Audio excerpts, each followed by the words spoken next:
look familiar. You do look familiar. What's your name again? Matt. Yeah. So you get Matt. I was like, You've grown your hair out since then? Yeah. Okay.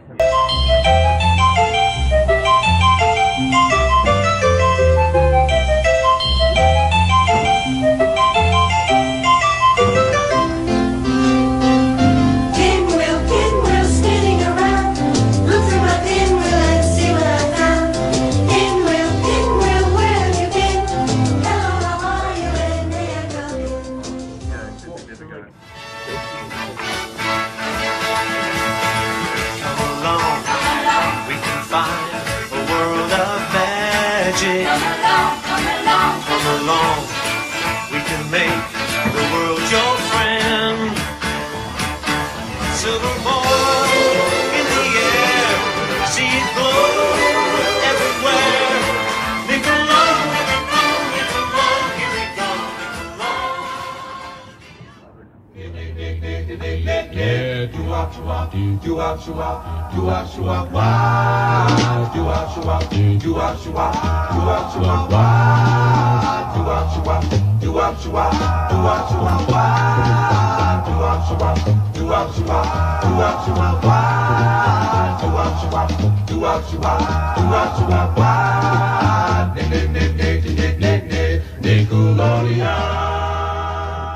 Hello everyone, welcome to another episode of Casual Chats. I am Patricia, and we are doing our final podcast for Nickelodeon month in honor of the 40th anniversary of Pinwheel. If you're interested in checking out... Oh my god, somebody else who knows Pinwheel. Yeah, I know, it's crazy. So if you're I thought Paulina and I were the only ones. Well, if you're interested in checking out the previous guests that we've had for the Nickelodeon month, so please check out on the playlist that I made or you can check out on the description box below. So I saved the best for last. We have the two co-hosts behind the Nerd Talk podcast. We have Remington Keys and Kenny Rudder. So welcome, guys. Hey, no problem for coming on. Hey, quick question. Yes. What's fun until it gets weird? I'm sorry, the other day I was playing Cards Against Humanity, so yeah, that's kind of lingering. That's okay, no worries. So this particular topic is going to be a little bit unorthodox because this one was actually requested from someone. One of my listeners wanted me to follow up on a promise that I did on the Nickelodeon Slimecast podcast that I never got to do, which is to discuss about the Nickelodeon movies. More specifically, he wanted me to talk about the Rugrats movies because he was a big fan of those as a kid and he wanted to know my thoughts on it. And so I decided, you know what? Let's discuss about the theatrical and TV movies or specials based off of the Nicktoons. Because if we did all of them, including the live action stuff, then we would be here all day. So I'm going to be following a criteria. Number one, they have to be at least 45 minutes long, which includes an hour with commercials. Number two, they cannot be two-parters. They have to be like full length. So that means that stuff such as like two-parters of episodes that will conclude until next week or four-parters like Avatar: The Last Airbender season finale, those do not count. So, yeah, other than that, I guess we can get things started. So we're going to start off with the theatrical movies. And I guess we can start things off with the Rugrats movie. With the Rugrats movie, I guess for a lot of people, they know what it is already. It's the first movie in the Rugrats movie trilogy. It focuses on Tommy, Chucky, Phil, and Lil going through a big change because there's a new baby coming into the house who's baby Dill. And then along the way, some mishaps happen with them being lost in the forest, and the babies have to find their way home by trying to go over to the lizard, or what they consider to be a wizard who can be able to lead them home while they're walking over to a park ranger station. And then we have the adults who are trying to find the babies in the forest and making sure that they don't get hurt or nothing bad happens. And along the way, a wolf is cornering them and is going to be chasing after them throughout the movie, and so on and so forth. So, yeah, I remember when this movie came out, it was a huge deal. Like, oh man, a movie that I see on TV is going to be on the big screen. I can't wait to see it. And, yeah, I'd like to know from you guys, what are your thoughts on this movie? Eddie, you want to go first? I forget if the Rugrats movie or Mulan was the first movie I ever saw in theaters. But yeah, I do remember liking the show. It's been so long since I've seen both the show and the movie, so some details are a little fuzzy. And jumping ahead here, the second one, Rugrats in Paris. Like I said, details are a little fuzzy, so I apologize if there are any, like, you know, long, awkward pauses or anything like that, and I try to remember. That's fine. Do remember as much as you can. This movie came out, what, 97, 98? 98. 98. Yeah, so I was about 7 years old, so I guess you could say I was the target audience. And, yeah, one in there was me and my mom. It was a Saturday, and I really wanted to go see it. And saw it, picked it up on video when it came out. I didn't play the video to death like most people would say they have with certain movies, but I do remember thinking after the movie, and especially after the movie, like when Dill was a constant presence, because this movie did introduce Dill as canon. I don't want to say that was when it started to go downhill, because really the show never did. But you know what? I really can't remember anything. That's fine. It's been so long. I mean, I do remember something about them coming across a group of circus monkeys. Yes. Yeah. And that bit you were talking about, like with the lizard, which actually was the ranger station. Yeah.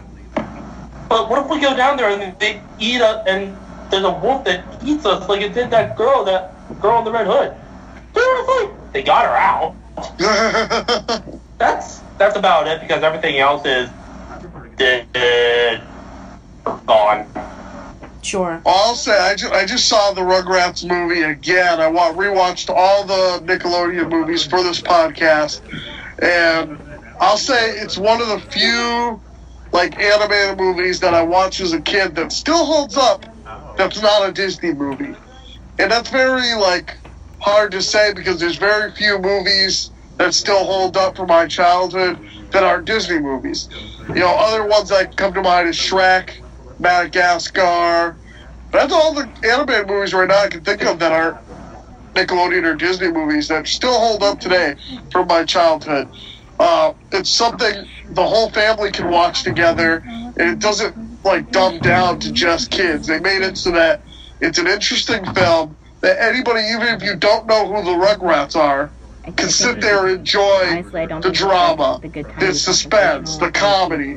It's a very it's mostly grounded film, and it's got some very iconic moments, and I can quote it for years and years to come. You know, remember your diapers, babies, or you know, even the ooh ee ooh ah ah song, you know, which is funny. I wrote on Facebook when I rewatched these movies that they had to, in the credits, they had to give credit to Alvin and the Chipmunks for that song. Yeah, because that was originally from their album, the Witch Doctor song. Yeah. Yeah. So it's just so funny that like movies have to actually credit Alvin and the Chipmunks. Yeah, and who would have thought, and ironically, like, over 20 years, like, almost, you know, like, yeah, I would say, like, over 20 years later that they would have the Alvin and the Chipmunks TV show. Yeah.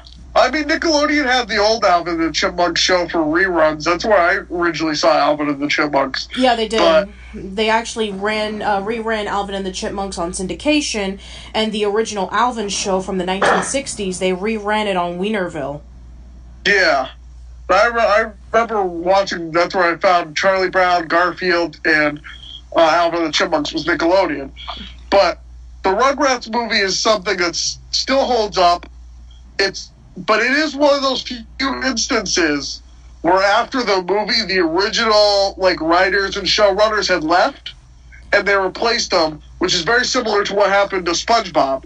How there's 3 different eras of SpongeBob. Well, there was 3 different eras of Rugrats, and that's all reflected in each movie. Yeah, well, actually, to tell you the truth, the original writers of Rugrats left, like, pretty much when the original 52 episodes aired. Like, after the Passover special, that was when a lot of the writers and animators left. A lot of them went off to work on Recess and other shows for Nickelodeon and the Disney Channel at the time. Yeah. But they did come back for this movie for some parts, you know? That is true, they did. So, and this kind of reflects that. This is like the ending, the first era of Rugrats. And I really like that. Rugrats' parents, you can kind of say, is the ending of the second era, the Dill era. That's what I got to say about the first Rugrats movie. Do you want me to talk about the other two, or are we just going to go in order? Let me just give my thoughts on the Rugrats movie, and then we can talk about the others. I rewatched it again, and I wanted to give a full, clear thought on what I felt, and I remember when I first saw the movie on VHS, I was one of those people who, I grew up with the original run on Rugrats. I was 12 when this movie aired, and I just did not like Dill. I really didn't like him. I felt that he was incredibly annoying. I felt that, he was incredibly selfish, and he just created problems that was convenient for the plot. And I just never felt genuinely sorry for him, even after they try to force you to say, you have to feel sorry for him. And I just can't. I really cannot. All those times in which, he was being so incredibly selfish and he's causing everybody trouble, it's like, it's just not worth it for me. Everything else, it's fine. I think that the movie itself, they did take a big risk in having the babies out of their elements. I do like that they took a lot of risks on that. And, everybody stayed within character, and that's also really appreciative as well. And the humor is still spot on. It just has a lot more, butt jokes and poop jokes than what you would see in the earlier runs of Rugrats. A lot more pop culture references, especially with the whole witch doctor thing, and, with the line in which Angelica was, riding her roller skates into the streets, and then she falls down, and then she says to Spike, not all dogs go to heaven.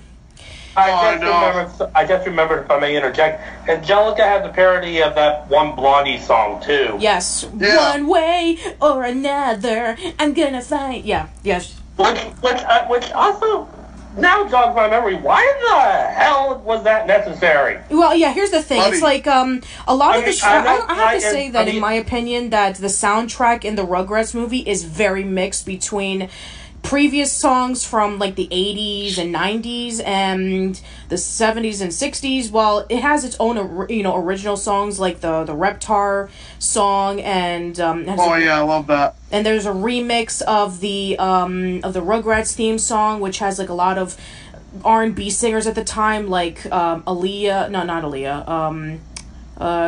Somebody sings in the background. I don't remember who, but I remember the credit song or something. Yeah, the credit song, like "Take Me There." I want to go there. If memory serves me correctly, that actually debuted at the end of an episode of All That. Oh, really? Yep. Yeah, that's right. I think so. Yeah, they the people that did that song were the musical guests, and they played that at the end of the episode.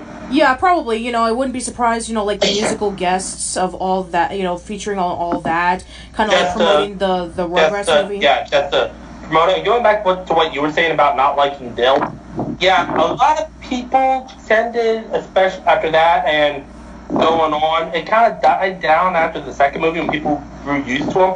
But I will say I didn't get used to Dill until All Grown Up. I feel like All Grown Up fixed this character. Yeah, All Grown Up, I think that it, if you look at Dill from All Grown Up and compared to Dill from the Rugrats, it's very weird. Like, I would expect Dill to be like a little troublemaking kid, but the weird kid who's obsessed with dolphins and who dresses funny, interesting choice. Well, gee, it's almost like Dill as a baby was a newborn. That is true. He wasn't. I guess. We'll definitely discuss about Dill's personality in All Growed Up compared to what he was in All Grown Up, which are completely different characters. But yeah, a lot of people did have a tendency to scream, "They changed it. Now it sucks. We have this new character we're supposed to like. Fuck you." Yeah. Oh, don't worry. Klasky Chupo has a huge reputation for that, and let's include characters into our show in the later seasons so our show doesn't get stale. Trust me, we'll be discussing about that when we get to Rocket Power. Yeah, I was just about to say that. No, I'm like, we're looking at you, Pooh. We'll get to that one too. Trust me. Anyway, so yeah, there are some things that I do like about the first Rugrats movie. I do like the characters. I do like that the stakes are a bit high compared to the episodes of the show. What I'm not too crazy about, going into the movie is the wolf.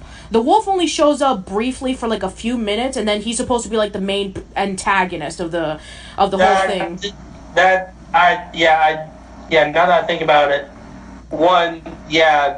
even today from the little clips that I've seen, the animation is still smooth and crisp as hell. But yeah, the wolf is just kind of shoehorned in there. And I swear that's just to have a fake, oh no, Spike is dead moment at the end. It was to bring everything kind of round circle, because at that point you needed something that brought everybody together. The whole thing, that is true, yes. So, but I'm just saying, it seems kind of shoehorned in.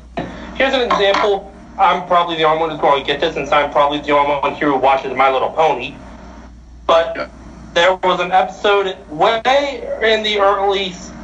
back in season 1 that a lot of people have said is supposed to be like an analogy for religion and whatnot. And it didn't need it, but at the very end of the episode, there's a chase scene with a Hydra. It's like, why did we need this? Yeah. Now, but trust me when I say this, the wolf was actually better than the cheetah from the third movie. Yeah. We'll talk about that. I'm just going to say right now, I have no opinion. I've not seen the third movie. Okay. Well, we'll talk about that. But yeah, the villain was kind of shoehorned in. Just the danger of them being in the woods, especially if they're little babies, I felt was just enough. Like all the dangers ahead, like the bridge cracking and them almost going through a waterfall and getting lost, and the monkeys chasing after them. I felt like that was enough. But the wolf I felt was unnecessary. But yeah, other than that, just, minor flaws aside, I think that the movie is still pretty decent. It's not my favorite out of the trilogy. It still does hold up in its own merits, especially if you're a Rugrats fan. So yeah, I do recommend you check it out. Now let's go over to Rugrats in Paris, which you were saying before, Remington, that it was kind of like the end point for the second era of Rugrats. Yeah. So I felt Rugrats in Paris definitely justified my appreciation for Chucky, because when I was a kid, I never really cared for Chucky. Chucky was always my least favorite character out of the bunch of babies. I just felt like his fear of everything was just so incredibly over the top. But then when they introduced the fact that he wanted to know about his mother in the Mother's Day episode, and that it was building up into various episodes like the Family Tree episode and Acorn Nuts and Diaper Butts. And then I was just about to mention that. Oh. Yeah, I mean, it's genuinely heartbreaking, and you really feel for Chucky. And then when you go over to Rugrats in Paris, it felt like it was leading up to that. And there are a lot of moments that I remember fondly of Rugrats in Paris than I do with the original. I love when Chucky's thinking about his mom, when we have I Want a Mom That'll Last Forever with Cyndi Lauper. I really like the scene in which Chucky climbs up to the tower so he can see if he can find the princess, and just him trying to find a mom. I felt that was really great, that the movie was focusing on Chucky, and I think that was justified. If I may start? Sure. Okay, my favorite movie is The Land Before Time. Part of that is because the one scene that stands out is the death of Littlefoot's mother, which even today is still heartbreaking. So if The Land Before Time is Littlefoot trying to come to terms with his mother's death, Rugrats in Paris is the complete opposite, with Chucky finding a new mom to love. Stepmom technically, but still. And the weird thing is, I think I saw the episode that aired after the movie canonically happened, before I saw the movie, because I didn't see this one in theaters. Oh, you probably did, because the episode that leads into this movie is what she mentioned, Acorn Nuts and Diaper Butts. No, I'm not talking about that one. I'm talking about the one where Chester and Kira are married and Chucky's suddenly talking. Granted, the only word he can say is no, and I'm like, when did this happen? Oh, I know what you're talking about. You're talking about Finsterella, aren't you? Yeah. I guess so. Yeah. Yeah, I don't remember. that was the first episode. I don't remember episode titles. Yeah, but that was the first episode that came out after Rugrats in Paris. That was when Kira and Kimmy moved in for the first time, and that was when she was reading Cinderella to the kids, and then Angelica talks about like, oh, you have you're having stepmom, and all stepmoms are evil, and so. But yes. A couple moments from the movie that do stand out is, I don't know, for some reason I always got laughing at Angelica sneaking in the first class on the airplane. Oh yeah, that's right. Yeah. Then there's the babies rampaging through downtown Paris in the giant mechanical Reptar. Oh yeah, that's right. Yeah, it makes it look like it's like a kid version of kid version of Godzilla. Yeah, kid version of Godzilla. What was. Yeah, kid version of course, Godzilla, or if we're talking about like kids controlling robot monsters, it's like child version of Pacific Rim. and of course, Chucky crashing the wedding. Yes. But the one thing that I really appreciate... Those are the moments that stand out. I remember a little bit more about this movie than I do the first one. The best thing about this movie, in my opinion, besides, Chucky trying to find a mom and all that stuff, the villain. Oh my god, I love the villain so much. I love Coco LaBouche. Oh, that bitch. Yes. I love that character. That character is so memorable to me, so incredibly over the top. Her teaming up with Angelica to try to marry Chaz and have Chucky as a son so that she can gain a promotion from Mr. Yamaguchi. Really love her, and Claude, her assistant, is hilarious. So yeah, that's one of the major highlights for me. Another thing that I do remember, the soundtrack in the movie is a lot more memorable. Oh, that reminds me. This is the movie where that dumb song "Who Let the Dogs Out" debuted. Oh god. No. Wait, I thought "Who Let the Dog." Oh, yeah, never mind. Yeah, that's true. Nope, yeah, you're right. Yeah. Thinking Crocodile. That was the Crocodile Hunter movie, which came out, I think, in the same year, 2002. Well, this movie came out in 2000. I was off by 2 years, so sue me. Yeah, well, it came out. Yeah, I remember when that song was everywhere. Like, the Baha Men were like this one-hit wonder, and they had that one song, and everybody was like obsessed with it for some reason. It became like the second season theme song for 100 D's for Eddie McDowd. I remember that being played a lot in the what would you call it, in Slime Time Live and the Kids Choice Awards and all that stuff. Yeah, that song was everywhere, and even the Baha Men appeared in an episode of Chalk Zone. Well, see, it wasn't a one-hit wonder because they did the Stanley theme song too. I don't have any idea what that is. Oh, it's a Disney show. Oh, okay. And then, as I said, there was a cover of Elton John's Crocodile Rock for the Crocodile Hunter movie. Well, but yeah, ignoring the fact that that song's title is one of the age-old questions, you're right, it was everywhere. You just want people to shut the hell up. And then comes Shrek, it gets overshadowed, and did they say still overshadowed by All-Star by Smash Mouth. It's like, shut up! Well, yeah, you do have a point. Although Shrek came out 2 years later. What was it, 2 years? Yeah, I think it was like around like a year or two later. Now we'll definitely talk about. Shut up. So yeah, there's some minor problems that I do have with Rugrats in Paris. One of them being I don't really understand why the movie had to take place in Paris. It's called Euro Reptar Land, and it has a Japanese feel to it. Like they go to a Japanese sushi restaurant. Chaz in the end marries an Asian woman, and Reptar is from Japan. It made me wonder, like, why doesn't the movie take place in Japan? Why wasn't it called Rugrats in Japan as opposed to Rugrats in Paris? They don't really utilize Paris very well, with the exception of maybe when Spike goes around in the city and he pees in front of the Eiffel Tower. He recreates that scene with the poodle from the Lady and the Tramp, and they get married in Notre Dame. But other than that, they don't really utilize Paris very well. It feels like it should have been taking place in Japan. I can let you know why they didn't use Japan when I get to my thoughts on the movie. Yeah, you're kind of right. There was an episode of Littlest Pet Shop set in Paris that utilized Paris more in less time. Yeah, I don't know. I guess maybe they felt that Paris would have attracted more people. It's like, oh, Paris, the city of love and romance and all that stuff. Let's It's because they already did an episode where they went to Japan. That's why. Oh, I see. And that's part of the reason why I didn't like this movie.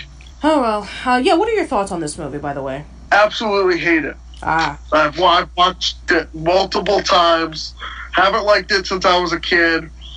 A lot of the plots, minus Chucky looking for a mother, that were already done in Rugrats already. All right. So, and I feel like a lot of it's just ripping off plot lines from the Rugrats and not utilizing them to their full extent. Like, they just feel like the episodes that were already done. Even as a kid, I was able to notice that and just have not liked this movie at all. I mean, it's still better. It's still a better movie than the third Rugrats movie. Don't get me wrong. It's still a way better movie than the third Rugrats movie. But I don't like it. That's fair. I like the Chucky Chan stuff. I mean, that felt like really cool. I love how the way it was animated, just very smooth, beautiful, colorful. I love it. I don't feel like every character in this movie was used well like they were in the first Rugrats movie. I feel like they all kind of just there as support characters rather than everybody having their own role. Well, this is mainly a Chucky-focused movie, whereas the first movie was Tommy, Dill, and everyone around them. This movie is solely focused on Chucky, and I guess the reason why they had so many plot points that were taken from previous episodes, or just, focusing on the dogs, was, I don't think we can have a movie where Chucky finds a mom in 90 minutes time. So let's pad it out. With what? Crap we've already done. But I mean, like, the episodes that they ripped off from, it's like almost like an exact rip-off. You know what I mean? Now that you think about it, Angelica working with Coco did kind of, I forget the woman's name, but it is kind of reminiscent of that episode where Angelica meets up with this TV personality woman who absolutely hates kids. Oh, Miss Carol, Oh, yeah. What does Miss Carol think of her kids? They're all little, we don't hear the word. Yeah. But I definitely like the first Rugrats movie over this one. But, I mean, a lot of kids my age liked Rugrats in Paris. Like, it appealed to the kids a little bit more. And it was a little bit, like, more childish in the first Rugrats movie. I mean, there was definitely more butt jokes and, like, more kind of kid humor. Rather, where the first one was trying to appeal to both parents and children. And this one, they were like, well, let's just try to appeal to the children a little bit more. And that is a recipe for disaster. I mean, it doesn't pander to them as much as Rugrats 3, but it does feel like a step down from the first one. Yeah, I definitely do admit that there are a lot more gross out moments in this movie than in the first one. So, I guess maybe because that Rugrats was appealing... Doesn't Phil walk around the entire movie with an airplane barf bag? Yes. There's the airplane barf bag. There's slime inside of the diapers. There's that one joke where he's in Rip Tart and he has to and he gets a wedgie. I mean, that was in every trailer for the movie, and I got so sick of that by the time the movie came out. Yeah. So yeah, there is a lot more immature humor in this one than compared to the first one, I do admit. But yeah, I mean, overall, I think that for focusing on Chucky and justifying his character, especially leading up to him finding a mom, I thought that was a really good way of justifying the character for me. And I also really like the villain, and some of the songs are a lot more memorable than the first movie. At least they tried to create some new songs as opposed to rehashing old ones. I mean, don't get me wrong, they do. Like they did Bad Girls in the scene in which they have the 3 sumo wrestlers. Oh yeah, I remember that. One of them is voiced by Tim Curry, by the way. Didn't know that part though. Yeah. I think it's Tim Curry, Billy West, and I forget the third one. I think it's Kevin Michael Richardson. I don't remember, but yeah. it's kind of that was actually pretty funny. But yeah, I can understand why some people really wouldn't like this movie. I mean, it's definitely a lot more immature in tone compared to the first movie. I think it was generating towards a new generation of kids, considering that it was the year 2000. Rugrats was 10 years old at this point, so I guess Decade in diapers. Yeah, also the decade in diapers, absolutely. So I can understand why they were trying to do that, but I think for what it's trying to do, especially with, leading up to episodes where Chucky was trying to find a mom, I think it was pretty decent in its own right. Everything else is pretty debatable on whether you like the quality of it or not. I mean, like I said before, they when they were advertising this movie, the episode that leads right up into this movie is that Acorn Nuts and Diaper Butts movie. And it's literally like a direct connection. Yes, it is. And they advertise the hell of it. Like, before you see the movie, go see Acorn Nuts and Diaper Butts. I mean, they literally advertise the heck out of it like that. Yeah, like, the same thing with the first movie, in which they advertised the hell out of the Family Tree episode, because that was when that was when it was first revealed that when Stu and Dee Dee were celebrating their anniversary on the cruise, that Dee Dee found out that she was going to have a baby. Yeah. So yeah, I guess there's not really much to say about that. So now we can talk about the third Rugrats movie. Rugrats Go Wild. God help me. Oh. All right, so I'm sure... I only know this one through the commercials, and I must ask, never in the show were these two hinted to be in the same universe. How the hell does the Wild Thornberrys connect to Rugrats? They were both made by Klasky Chupo. The same reason why... Yeah. I'm trying to think of like an in-universe reason, because as far as I know, Rugrats and Wild Thornberrys never had a connection. They didn't even show an episode of Nigel's show on Rugrats. You'd think they'd do that as like a hint, unless they did in an episode and I wasn't paying attention, because I kind of stopped watching after this point. No, they've never had that before. So yeah, I'm sure for some people, you probably know this, but for those who don't, this was originally supposed to be a TV movie. There was a lot of focus groups that showed it off to kids, and they loved it so much that they wanted to make it into a theatrical movie. And this was done in a time in which Klasky Chupo were pretty much on their way out. This movie came out, I think it was in 2003 or 2004, so this was when Klasky Chupo were losing relevancy. A lot of their shows were being canceled around that time. Rugrats was the only one that was keeping them afloat, and this was sort of like their last attempt to stay relevant, and man, I think in my opinion, this killed the Rugrats franchise. I think the season before killed the Rugrats franchise, but that's my opinion. Oh, that's true. That is true. I mean, seriously. I mean, they tried, again, let's introduce new characters so we can keep the series afloat. Anybody remember Taffy? Who? No. Yeah, exactly. Nobody remembers Taffy. The babysitter that was voiced by Amanda Bynes. Okay. Yeah, I know. Trust me, you don't remember her for a reason. Good. But so, yeah. So the movie is about that Tommy has, so Tommy's watching the Wild Thornberrys TV show. I forget what the nature show is called, but yeah, he basically looks up to Nigel Thornberry as his role model, as his hero. And so the family is planning on going on a boat trip. And along the way, they get completely lost, and they land in the jungle. The same jungle that the Wild Thornberrys, that the Thornberry family are filming their latest episode of their nature show. And so the babies get separated. So Chucky ends up with Donnie, and Angelica ends up with Debbie, and the babies... Oh, God. That's a recipe for disaster. That's actually two recipes for disaster. Because I remember how hyper Donnie was, and Debbie was a little bitch. Well, Angelica and Debbie, I mean, sure, it was, like, all kinds of train wreck, but that scene in which they were singing Should I Stay or Should I Go, that was actually pretty entertaining. But, yeah, that whole thing with Donnie and Chucky was a train wreck. And, oh, God, hands down the worst thing about that movie, Eliza and Darwin meeting up with Spike. Oh, yeah. Isn't Spike voiced by Bruce Willis? Yes. Yes. At one of the lowest points of his career. Is it as bad or worse than Bill Murray as Garfield? Probably worse. Worse. Hands down worse.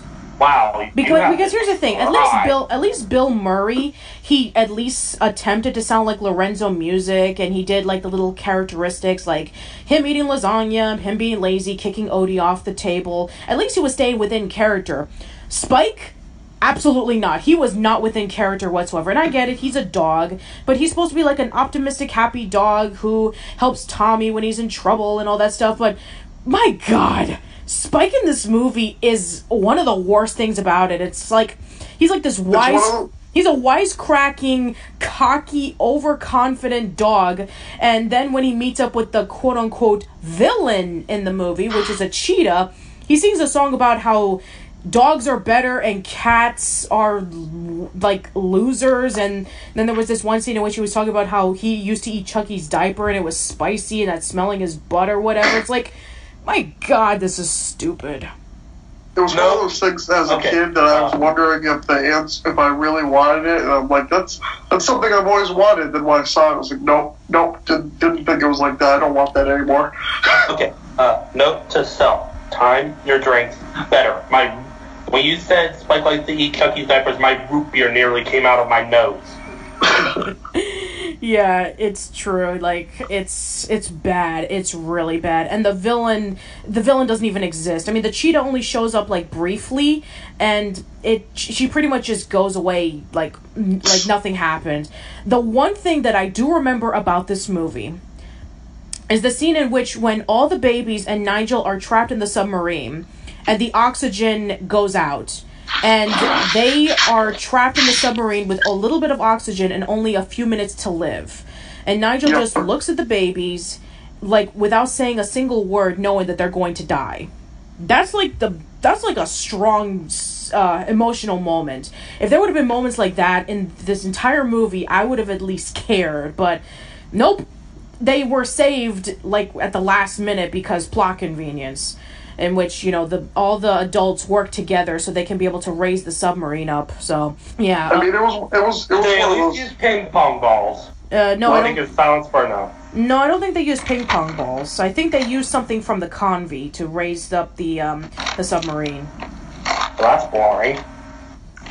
It was one of those things that, as a kid, I was like, oh, I really want this crossover, but when it came out, it wasn't as good as I thought it was going to be, so... You realize you neither needed nor wanted it.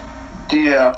And, I mean, they had cool promotions for it with the smell-o-vision and, like, the scratch and snap and that whole thing. And both shows were very popular at the time, with Wild Thornberrys having its own movie before this.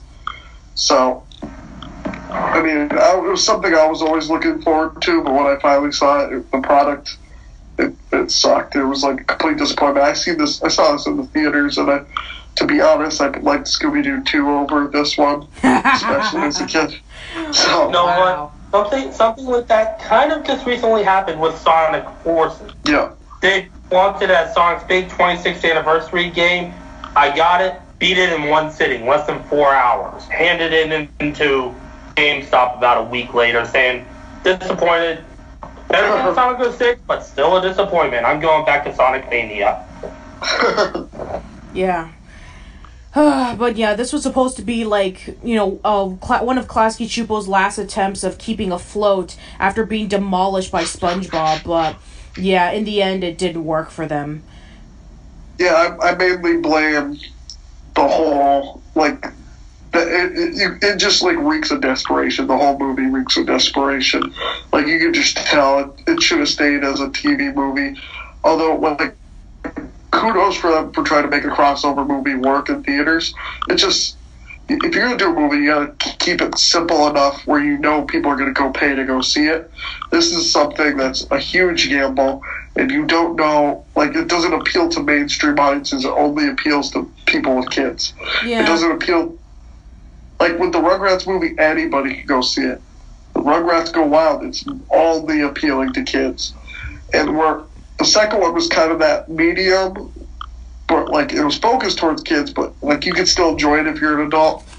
I mean, I didn't enjoy it, but you could enjoy it.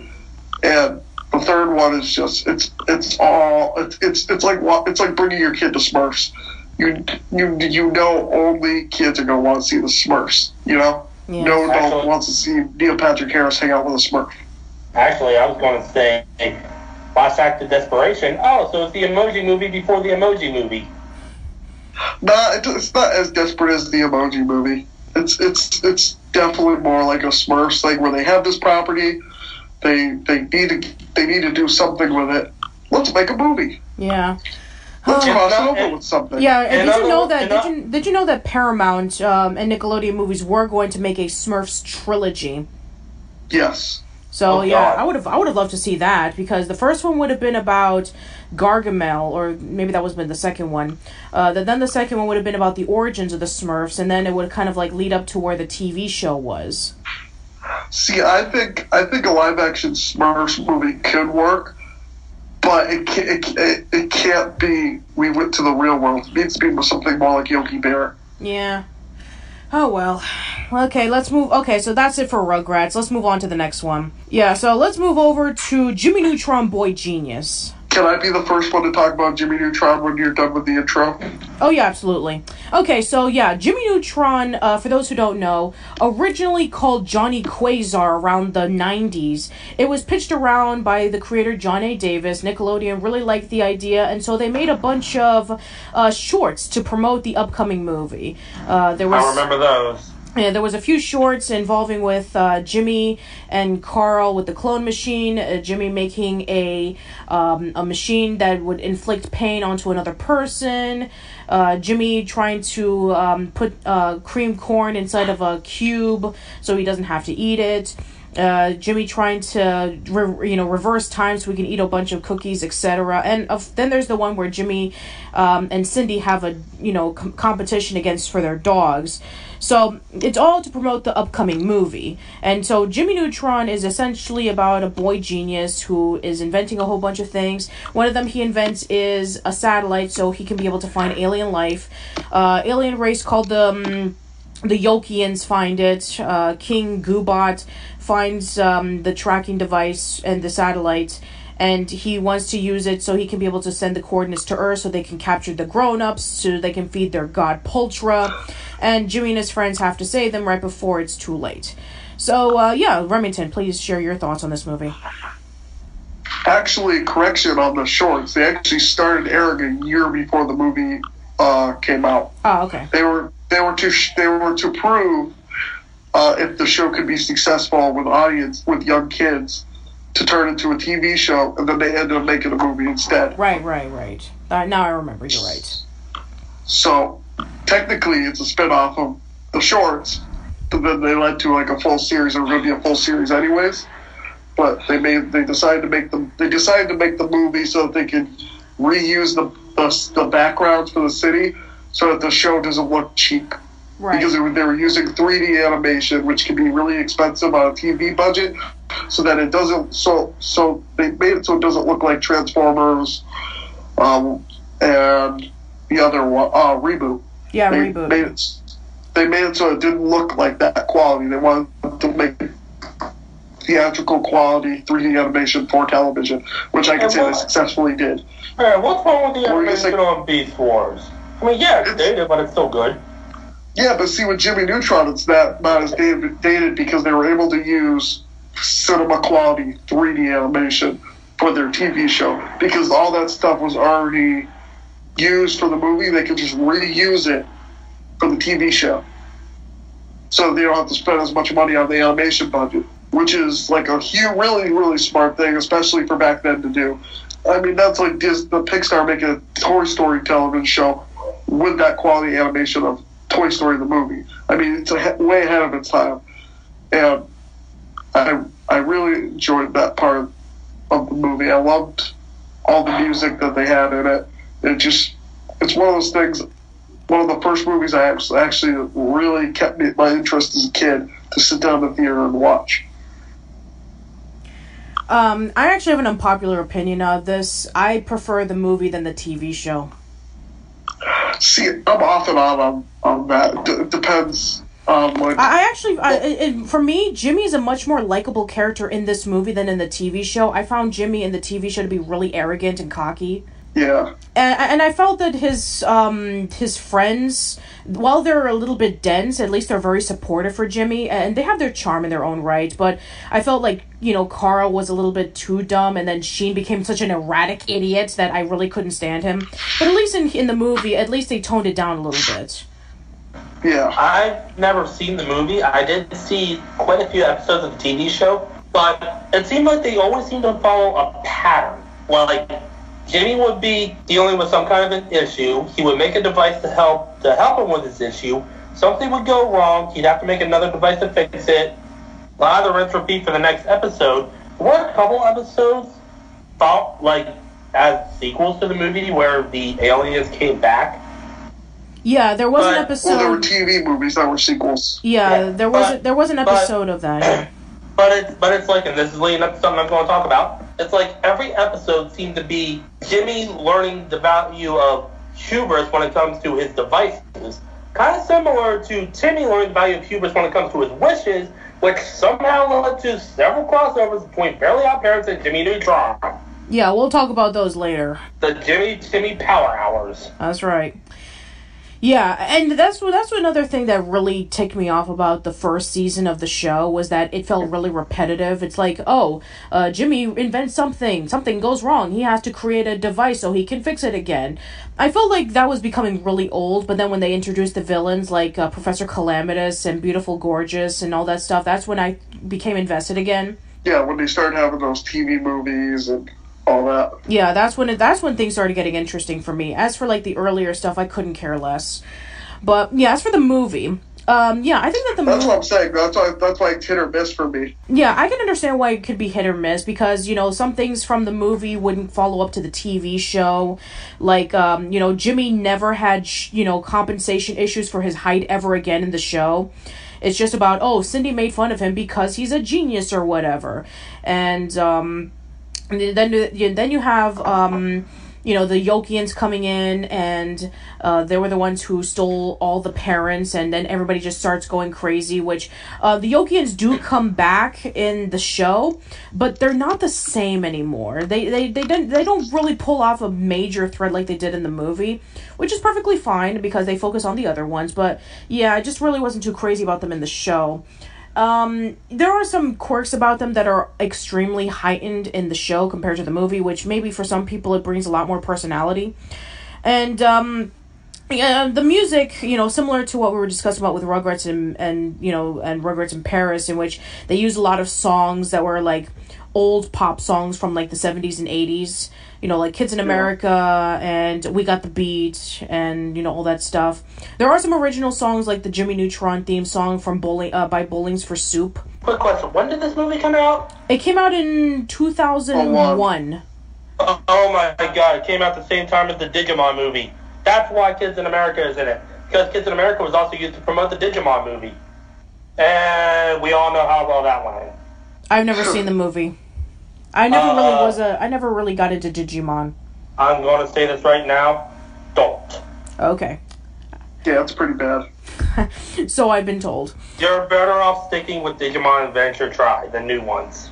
Okay, thank you. I think that, there's some pretty, funny moments in this movie. I do like that the Yokians, the main song to attract Poltra is the Chicken Dance, which is crazy. I do like the fact that they got the host from Entertainment Tonight to voice as the aliens from the news and talking about like how Jimmy was the one who led the Yokians to Earth to kidnap the parents. And I do like the sentimental moment in which Cindy talks to Jimmy, convincing him to help save their parents and whatever. I do like that Nick Dean starts off as this cocky, good-looking guy, and then when he approaches the aliens for the first time, he just screams like a girl and runs away. I do like that fight with the Yokians where they work together and they try to save the parents and all that stuff. And I do like when Jimmy eventually got his machine to work and he pretty much just puts King Goobot V on his place when he turns incredibly gigantic, which I thought it was a lot of fun. I definitely enjoyed the movie. It's one of my favorite Nicktoon movies to look back on if it's on TV. So. Do you think the show notwithstanding, the movie would have been better as a standalone? No. I think that it could. Yeah, I mean, As a standalone, I don't know. I mean, I felt like there was a lot. Go ahead. It wouldn't hold up as much as it does right now, I'm telling you that, because all the stuff they reused from the movie, so that it had good quality everything. I don't mean like that. I mean the movie itself. If it didn't have a TV show to follow it, if it was just the movie. Yeah, I think so. I think it would still be around. Yeah, I think it stands on its own just fine. I mean, if they didn't have the TV show, I would have been good. I would have been okay with it. Because I know as someone who didn't watch the TV show, I don't think there were very many references to the movie outside of the episodes that were supposed to tie in directly to the movie, where the aliens came back. But it's one of those things where, like, if they have a movie to introduce the TV show, even if the show doesn't reference the movie directly, there's still that baggage that someone who's never seen the movie might not understand. Oh, for somebody who's watching the TV show for the first time, I guess. I guess if you did see the Return of the Goobot, the Yokians, then I guess that is that does make a lot of sense, because they do show up, I think, 2 or 3 times in the show, especially the last episode of the series, which is the TV movie, which we'll discuss about later. I guess you, in a sense, you are right when it comes to the Yokians. Everything else you can just watch with with no problem. If you've never seen the movie before, then if you just watch the TV show, I think you can just watch it okay. Just the exception of the Yokians, then you'd be kind of confused. Yeah, then you'd have the baggage of the movie to fall back on. It would be like the people who, way back in, like, say, I don't know, 1986, watched the Transformers movie, but never watched anything Transformers related before or after that. Oh man, that would be so confusing. 5 minutes into the movie, everybody dies. And then they'd be wondering, why are all the kids crying for that guy? Who is that guy? Who's that? Who's that? When we get out of the theater, I am going to slap you. I remember when I was in 7th grade, and Pokemon was like there was like a huge craze, and there was this one kid who had never seen Pokemon before, and as a field trip we went to go see the first Pokemon movie. And I can imagine the pain that kid was going through. Oh man, the scene in which when Mewtwo was shown for the first time, and everybody was like, "Oh wow, it's Mewtwo!" And the kid's like, "Who?" And then when Ash, gets killed off and turns to stone, and everybody was crying, is like, What's going on? What's wrong? What's happening? So yeah, that I can understand for somebody who's never seen the TV show or the movie and watching a follow up to it. Then yeah, it could be pretty confusing. All right, well. Yeah, Pokemon movie. Yeah. Go ahead. Yeah, exactly. So yeah, I guess I'm thinking about the post where everything is made, and he's probably now having flashbacks to the most recent one. Apparently Pikachu talks, like literally talks. Spoilers. In this one. Yeah, spoilers. By the way. From what I've heard, I haven't actually seen it myself, so I can't say with 100% certainty. Yeah, I'm not too fond of the new one, but yeah, I did get flashbacks when she said Pokemon. Yeah. All right. Well, I guess. Didn't you say you're better off watching the new Yu-Gi-Oh movie, Dark Side of Dimensions, instead? Yes. Which is a damn good movie. It's much better than the last Yu-Gi-Oh movies. Anyway. Well, I've seen it, and I have seen Dark Side of Dimensions, and trust me, you'll like it. I've got it. It's sitting right here next to me. Ah, okay. Yeah, I recommend you check it out if you have the chance. All right. Well, all right. I guess that's not much to say about it. So, let's talk about the Hey Arnold movie. Ooh. Which one? The first one. I was going to say, if you talk about the new one, I haven't seen it yet. Yeah, we'll save that for last. I haven't seen them. Okay, I'm just going to get this out there right now. A lot of the movies she's going to bring up, I've probably never seen. So I'm going to be the odd man out here. That's fine. So yeah, for those who have seen my video on the history of Hey Arnold the Jungle movie, you've already know this, but for those who don't, yes, this was supposed to be a TV movie. Trust me, this is going to be a trend. This was supposed to be a TV movie, but because Nickelodeon was doing so successful with Rugrats the movie and Rugrats in Paris making over $100 million, they decided to push Hey Arnold. Yeah, the Thornberrys. Well, the Wild Thornberrys movie didn't come out at that point yet. Oh, yeah. Yeah, Sorry. it came out like, I think it came out like a year later. Oh, okay. Okay, so it was Rugrats, the Rugrats movie, Rugrats in Paris, and Jimmy Neutron. So they made, all three of them made $100 million. And so because that... Combined or all together? To get all together. Yeah, all together, each they made $100 million each. Yeah. So Craig Bartlett was working on a TV movie called Arnold Saves the Neighborhood, which would have been episodes 98, 99, and 100. And so they were almost done with the completion of the TV movie, and as for the real theatrical movie, the Jungle movie, they were on their 7th draft. And so when Nickelodeon found out that, hey, the TV movie's almost finished, and we need to have something to put onto the theaters so we can be able to continue the money train. So let's throw in let's throw in the TV movie into theaters, and if that does well, then we can give you a permission to do the Jungle movie. So they pretty much did that. They were given a $3 million budget to finish off the production of the TV movie, and that's how we got Hey Arnold the movie. And so Hey Arnold the movie is supposed to be about that business conglomerate by the name of Sheck.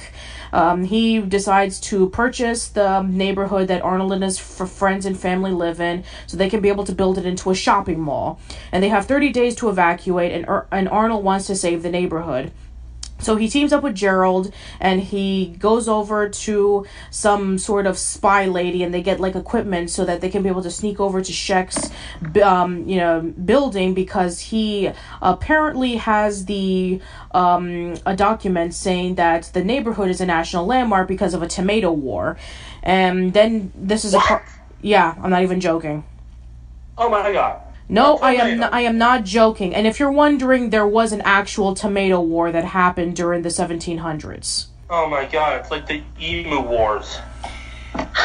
Anyway, so throughout the movie, Helga, who's disguising herself as Deep Voice, is helping Arnold out to sneak over to Sheck's building so they can grab the document.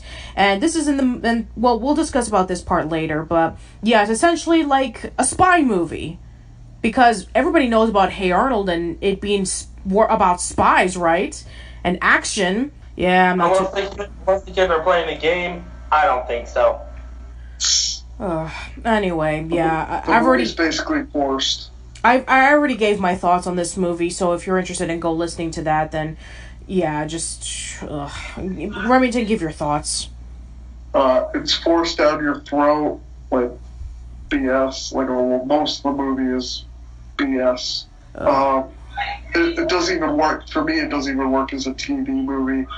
It's just a lot of things that the characters wouldn't be doing. A lot of like random events. Like definitely the Jungle movie feels more Hey Arnold than this movie, and you can see where it was originally animated to be a TV movie, because all that happens is in this movie to make it look theatrical is the shading and the outlines are darker, and that's about it. Like tons of television shows nowadays look better than this movie, and like the animation doesn't hold up, the story doesn't hold up. It's one of those things where even Hey Arnold doesn't even count it as canon.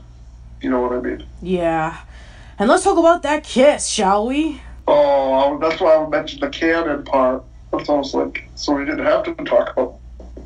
Yeah, that kiss was so awkward, where, this is the first time that Helga confesses her love to Arnold, and it's awkward, it's rushed, it's, so uncomfortable, and it doesn't even stick out in the end, because then she changes her mind, and, just, no, I'm sorry. If you guys, I know there's a lot of people who like this movie, and if you do, that's perfectly fine, but man, I mean, looking at the TV show and then watching this movie, it just feels so out of place. The animation doesn't look right, the characters don't act right, the story isn't right. Even as a kid, I didn't like this movie. Yeah, I don't recommend it. I think that now that we have the Jungle movie, I think that this movie is pretty irrelevant. Yes, 100% agree. Everything this movie does, the Jungle movie does, but better. I don't know. Outside of maybe the initial previews way back in, what was it, 2001, 2002? 2002.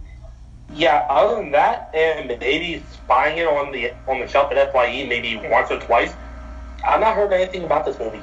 Yeah. I mean, this movie's so bad you won't even find it in a $5 bin. They already threw it away. Oh my god. I think the only thing that people still remember about this movie, kind of unironically or ironically, is that, you know, Aaron Carter and Romeo actually have songs in this movie. And I remember Romeo was in the commercials talking about how he and Arnold were like bros and how, you know, he's always standing up to what he believes in or whatever. It's like, oh, jeez, no. What does Romeo have anything to do with Hey Arnold? Ironically, Romeo's on an MTV reality show right now. About what? You ever heard of The Challenge? No. It's basically a real world spinoff, but they do challenges, like a reality show. Oh, it's like the surreal life. Instead of having, like, washed up has-been celebrities, they have people? I don't know. I don't care. Yeah. Ugh. All right. Well, going back to what you're saying, just judging from everything you said, this movie sounds like one of the characters' bad acid dreams. I mean, I know what they were trying to do. I mean, because that, you know, this movie was originally supposed to be a TV movie and then it was moved over to theaters. I get what they were trying to do. Similar to how the Rugrats movie, they took risks in moving the babies out of the house and having a huge adventure. I guess for the same thing they wanted to have for Hey Arnold, in which, oh, they can't just have Arnold in the neighborhood all this time. Let's see if we can try to mix things up a bit by having a spy thriller. And okay, but one of the worst parts of the movie was them trying to make him riding the bus look epic. Like, riding the bus is not epic. You should not try to make riding the bus seem like it's an epic quest, you know? It's like literally him just trying to ride the bus. Like, ugh. yeah, that's true. It's true. In this movie, the bus driver that was pretty jerky throughout the movie's run because, oh, he doesn't care about the neighborhood. His girlfriend broke up with him because she didn't want to date someone who had an amputated leg. So, you know, he pretty much just like you know, didn't care about the neighborhood until they were discussing about, like, oh, but, you know, they're going to destroy this neighborhood and your girlfriend's going to be there. It's like, what? We need to go save her. And then he gets pretty much knocked out, and then Gerald has to be the one to drive it and is trying to be all epic and stuff. I mean, the chase scene is pretty entertaining for what it is, but it's still kind of dumb. It's them riding the bus through the city. It shouldn't be an epic journey. It should have been a quick, you know, them riding the bus, they get there. It didn't need to be this whole epic quest to ride the bus. I mean, Can I just go watch Speed instead? Sure, might as well. Yeah, I don't have anything to say. And also the villain. The villain sucks. The villain's forced. Yeah. I think we've had better villains in the TV show. Mother Nature. Yeah, I'm referring to the flood episode. Yeah. Oh God. So yeah, I mean. And then yeah, I'm sorry, going into the TV show a little bit here. I forget exactly what it was, but there was a Halloween episode. I know there was one where the kids all dressed up as aliens and the parents thought they were invaders and were going to, like, what, burn them at the stake or something? Yes. I've never seen that.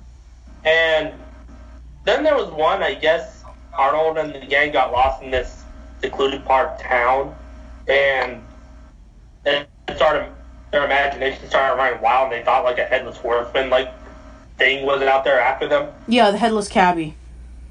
And then it just turned out to be Eugene with a pair of clogs. Yes. Well, I'm going to say this right now.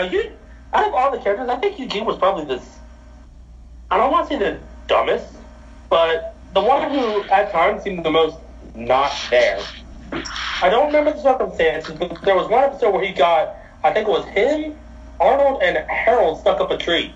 Yes. And he spent the entire time going, any minute now, any minute now, any minute now. I'm surprised Harold didn't just push him out of the tree. He almost did, by the way, and then Arnold blocked him, and then Arnold almost fell down the tree, and they had to work together to climb him back up. And then you had the episode where Harold, to pay off, I guess, Robin from the butcher store, has to work at the butcher store for, what was it, a week? Yes. And I'm trying to remember here, there were the Heat Wave episode stands out. Probably because Grandpa sends Arnold down to the store around the corner, go get some ice. He comes back and the ice is already melted into nothing but water. No Yeah. ice. Yeah, And that's then true. and then everyone goes, and then everyone attacks the ice cream truck. Yeah, but the Jolly Ollie man. Yeah, so I guess there's not really much to say about this movie. Let's move on. Oh my god. There really, if you think about it, isn't much to say about Hey Arnold, because it's just one of those slice of life shows. Unless you're one of those people who wants to talk about the implications of Helga's relationship with her family. Yeah, there's a lot of episodes focusing on that. You have Quantity Time, you have Road Trip, Helga on the Couch, in which if you want to delve deep into Helga's family, then yeah, those episodes, when you look at them, it's pretty depressing. The show's more cinematic than the movie. Next. Yeah, let's go. Hey, at least the show gives justification for things happening, unlike people who are trying to look into who are making these Angelica's dying dream theories. It's like, shut up.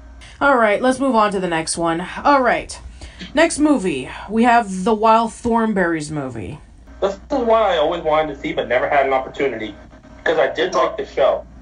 It's on Nickelodeon all the time. I have 3 copies of the DVD. I never seen it. I don't think I've ever seen it at Walmart or FYE. And where I live, besides the fact I don't watch TV much anymore, I don't think I get Nickelodeon. So I wasn't able to watch the Jungle movie. Alright, so the Wild Thornberrys movie, it is about the fact, it's about that Nigel's parents come by to visit, and they see the life that the Thornberrys are living, and they think it's incredibly uncivilized, especially when Eliza is talking to animals, like, in the background with talking to Darwin, and then all of a sudden, when Eliza goes over to a cheetah family, one of the cubs gets kidnapped, and because the grandmother thinks that Eliza is so uncivilized, she decides to send her over to a boarding school, and so, in the meanwhile, there is a poacher who's trying to capture a bunch of animals, including these elephants, so that they can be able to get ivory. And then Eliza tries to go back to Africa so she can save the cheetah's life. She happens to meet a couple who are traveling around and they love animals and whatever, and then something happens and there's a huge plot twist. But yeah, we'll get to that. So yeah, what are your thoughts on the movie, Remington? Oh, it's fantastic. It's one of those things I didn't get to see in theaters, but I re-watched it over and over on VHS. It's a fantastic film. It's a great adaptation to the TV show. I just wish there was like more to it. I wish the first act was more introducing what they do with, like, instead of redoing the theme song, actually show them like more nature stuff, you know. But that's my only complaint about the movie. Other than that, I feel like it does the show very much justice with expanding the world. And with a movie, you always want to expand the world and expand the main idea of the show. And I feel like this movie does it perfectly. I don't. I'm not a huge fan of the Wild Thornberrys movie, and this movie has problems. Like, for example, Eliza throughout the TV show sometimes tends to be a little bit cocky. It's like, oh, I can talk to animals, so I can be able to justify what they're going to be doing. And this cheetah mother warns Eliza that if they go out without her supervision, that they'll get in trouble, especially with the cheetah cubs since they're still very young, and she doesn't listen to them. And guess what? When does Eliza ever listen to her parents? Never. Yeah, and guess what? It ends up with the animals getting into more trouble than they were already supposed to be. Quick question. This poacher you mentioned, isn't it those 2 poacher guys from the TV show? No, it is not Kip and Biederman. It is a different poacher. Oh, man. You know what? I think kind of like those guys. They can be legitimately funny at the same time. Yeah, Kip and Biederman are not in this movie. No, we're dealing with a different poacher. But yeah, 0 out of 10, worst movie ever. Do not watch. Anyway, and also the whole thing about like the first act in which Eliza goes over to the boarding school, that plot point is completely pointless. They should have not added that into the movie. I 100% agree.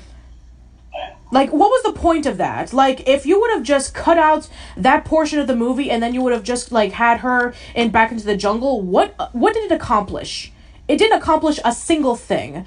Like, I know they were supposed to, like, squeeze in some sort of, like, talks about when Nigel was talking to Eliza, saying, like, oh, you know, you should have friends. You can't have Darwin as your friend. And they're trying to have, like, a father-daughter bond because one of the songs in the movie by Paul Simon is father-daughter. And I know what they were trying to do. They were trying to have, like, a mother moment, like with the Rugrats in Paris, you know, with the I want a mom that'll last forever. But at least that was built up. I disagree with that. I feel like it was to add tension with her and her sister, but it failed miserably, so they just cut it out. But I feel like there was more tension that was supposed to be in the movie, especially when you get to the ending. And I don't want to spoil the ending, but with the sister moment with her and Debbie. Yeah. I feel like there was more to that was cut out of the movie. I think so. I think there was a lot more that was cut out to the movie because the villain is rushed. Oh my god, the villain is rushed. He's cliched. He's so predictable. You can tell he's a villain from a mile away. And what is his motivation? His motivation is that he's just evil.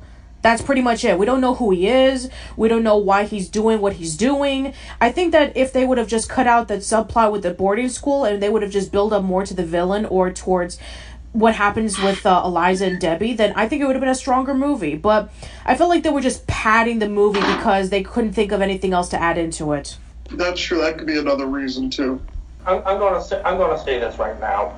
Given what you've heard, I mean, from what I've been told, the Wild Thornberrys movie is right up there with the first Rugrats movie as one of the better Nickelodeon movies, barring a few problems. But you know what's bad? And I know I'm bringing this up again, but it's a good example to me anyway. You know what's bad when the My Little Pony movie gives its villain better justification than, oh, I'm evil. That is true, yeah. You know what's bad when they give their villain legitimate motivation. Yeah, this villain has no motivation other than, oh, we have all these elephants. Let's lead them over to an electric fence so that we can kill them all and get their ivory. Oh my god. Have you... Okay. Sounds like Disney evil. I just saw this through the Nostalgia Critic's most recent commercial episode. You ever see that commercial for the British Humane Society? It just shows a dog just sitting there, and then someone points a gun at it. I haven't seen that commercial segment yet. It's the newest one. You will be thinking like the critic, going, "What the fuck?" Because there's just a dog sitting there, a guy points a gun at it, and the narrator says, "Give us a pound or we pull the trigger." It's like, what the fuck is wrong with you? Yeah. I do like the resolution that Eliza did at the end, in which she tries to, you know, stop the elephants her own way. That part I really do respect. In, you know, leading up to the ending in which, oh, they have to go back to the status quo or whatever. So, I mean, I guess it's fine. I mean, it wouldn't be the Wild Thornberrys if it didn't have that particular plot point. So, yeah, I mean, I do find that this movie does have a fair share of problems, but other than that, for a movie that's trying to, you know, a movie based off of the Wild Thornberrys, I guess it could have been worse, but I think it could have been better. I think there's one moment in which I felt it was better. I think that the TV movie of the Wild Thornberrys was a lot better than the theatrical one. What? Wait. Elaborate? I always thought that was a continuation of this one. Well, I'm referring to the origin of Donnie. That's why I was. That's why I said I always thought it was a continuation. See, when you said TV movie, I'm like, what the hell is she talking about? Then you said the origin of Donnie, and I'm like, oh, that one. Yeah, that one. Yeah, we'll talk about that one later. I just always assumed that was a sequel. Yeah, I guess so, even though that I think that one came out before or during the movie's production, but they never really mention, you know, that particular plot point, at least not Debbie, but yeah, we'll get to that. Yeah, so, yeah, I don't have really much to say about it, so let's move on to the SpongeBob movie. Oh, which one? The first one. Yeah, let's talk about the first SpongeBob movie. Here's my opinion on it, just right away, before we even talk about what the plot is. This movie tries to be like a finale to the show, whereas the other one tries to use the same kind of humor as the show, and that's just, you know, just to give you that thought there before we go into it. Yeah, primarily the first SpongeBob movie was kind of like supposed to be like the closure of the series without completely jumping the shark. So, yeah, basically the movie is about where there's a new Krusty Krab that's opening called the Krusty Krab 2, and SpongeBob wants to be the manager, but it turns out Squidward is the manager, and SpongeBob gets pretty upset about it, and Plankton decides to pull off Plan Z, where he steals King Neptune's crown and takes it over to Shell City, and SpongeBob and Patrick have to get the crown right before it's too late, right before Mr. Krabs fries up, and Plankton decides to use a chum bucket helmet device where he controls everybody, making him his slave. And SpongeBob and Patrick have this huge road trip where they try to find out if they're men or they're boys, or something like that. So, yeah, it's one of those movies where it's like a coming of age kind of movie where he has to learn to be an adult. It's like one of those things where you're in your mid-20s and you're like, you're not quite a kid, but you're not quite an adult. And it's just like figuring out what you like, manning up, basically a man up movie. You need to be more mature to get to that next step of life. yes. Okay, let me see if we got this right. SpongeBob and Patrick have to stop Plankton from making everybody their slave while also saving Mr. Krabs and King Neptune's crown. They go to find out if they're men or they're boys, and for some reason David Hasselhoff's there. But see, it's a lot more deeper than that. Like, well, everyone tries to make this assumption, like, without even seeing the movie, that it's just a silly kids movie. But it's more like, no, you get these silly characters and they're learning to be an adult, be a man. They need to grow into these characters that they're not quite there yet. It's very much like it's basically a movie for someone like my age, where you're in that weird transition where you just got out of high school, but you just got out of college, just got out of high school, but you're not quite an adult just yet. You know what I mean? Like, you're still getting treated like a kid. You're like, well, I'm actually this age, but everyone treats you like that because you're not at that stage of life yet. You know what I mean? Never seen it. I have no opinion. All I know is through the commercials, which is why I said for some reason David Hasselhoff's there.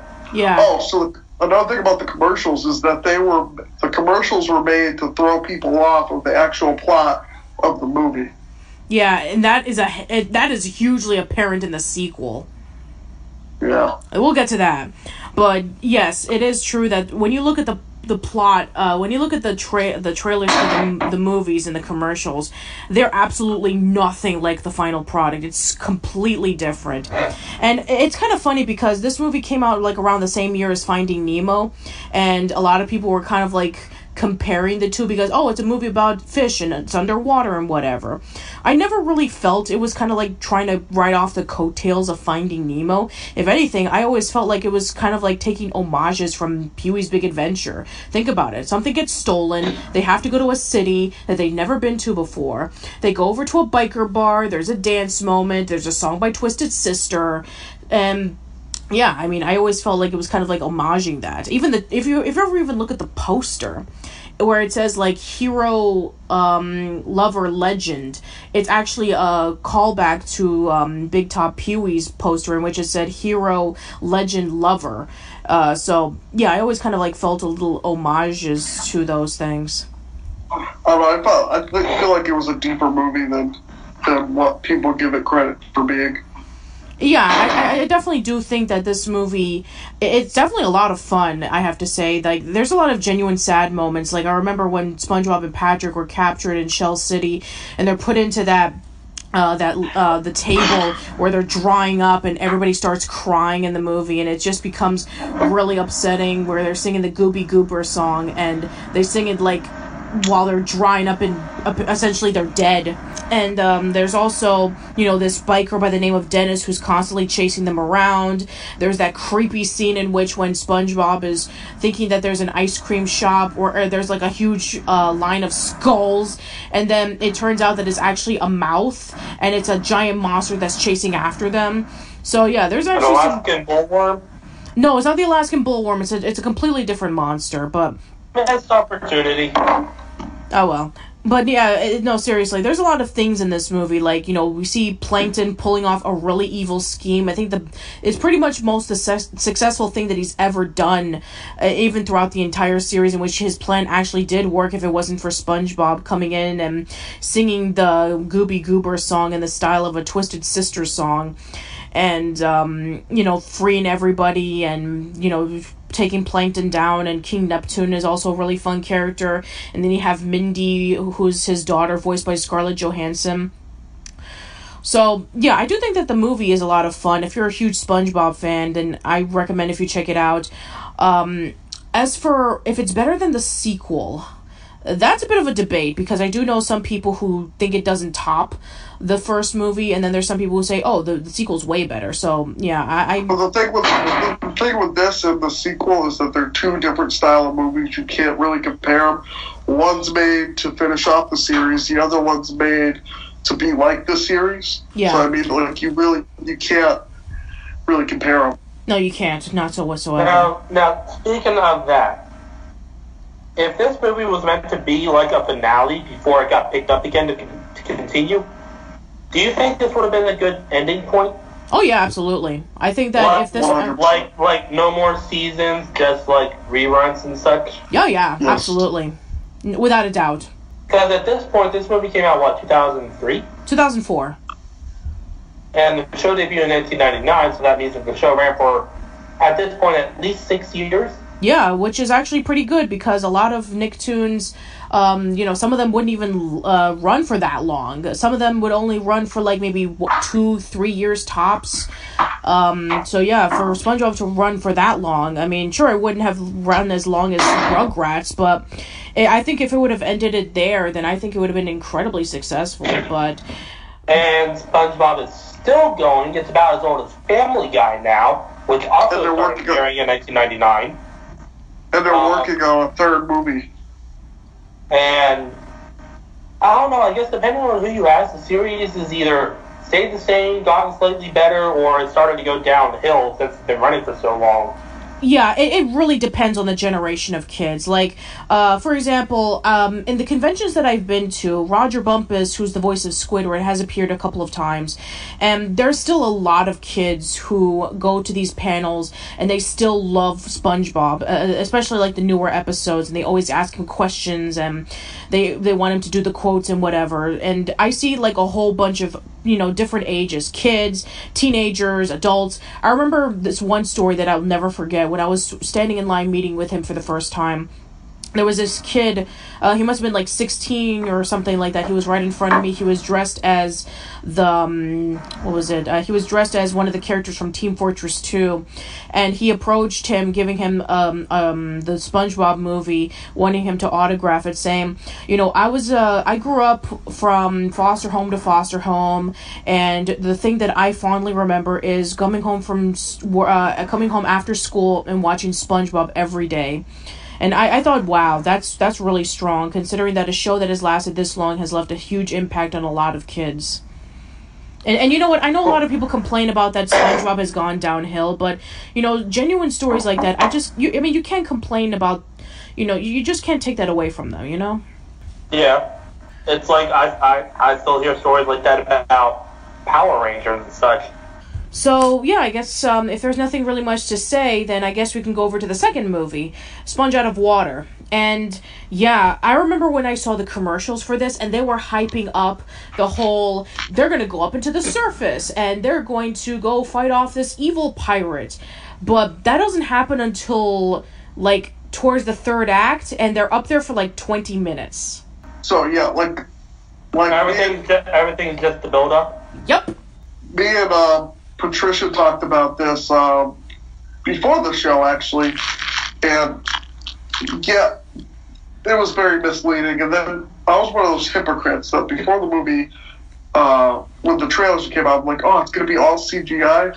Like, what? Bring back 2D animation. Like, no more CGI movies of these 2D cartoons, yada, yada, yada. But the CGI part ended up being the best part of the movie, and I wanted more. And, I feel very bad for, like, complaining about it, because I was like, I really want more now. Yeah, here's the thing. So, for those who don't know, like, Steven Hillenburg had left SpongeBob after the first movie, and Paul Tibbitt was put in charge.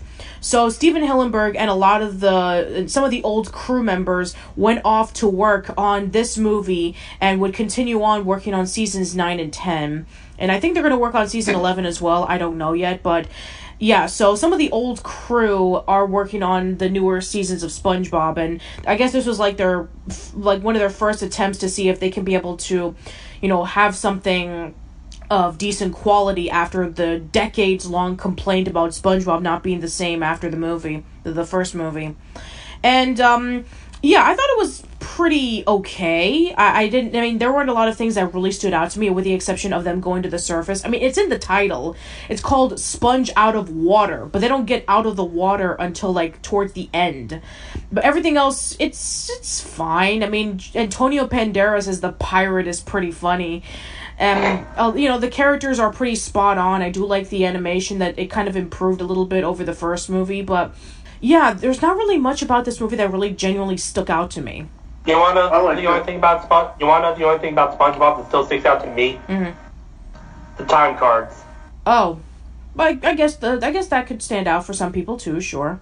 Probably because, like, I do video game reviews, and sometimes, like, if I need a transition, I'll go into one of them. Like, if I'm talking about something, or if I'm going through the story, and okay, so this is happening. 20 minutes later, okay, so this is happening.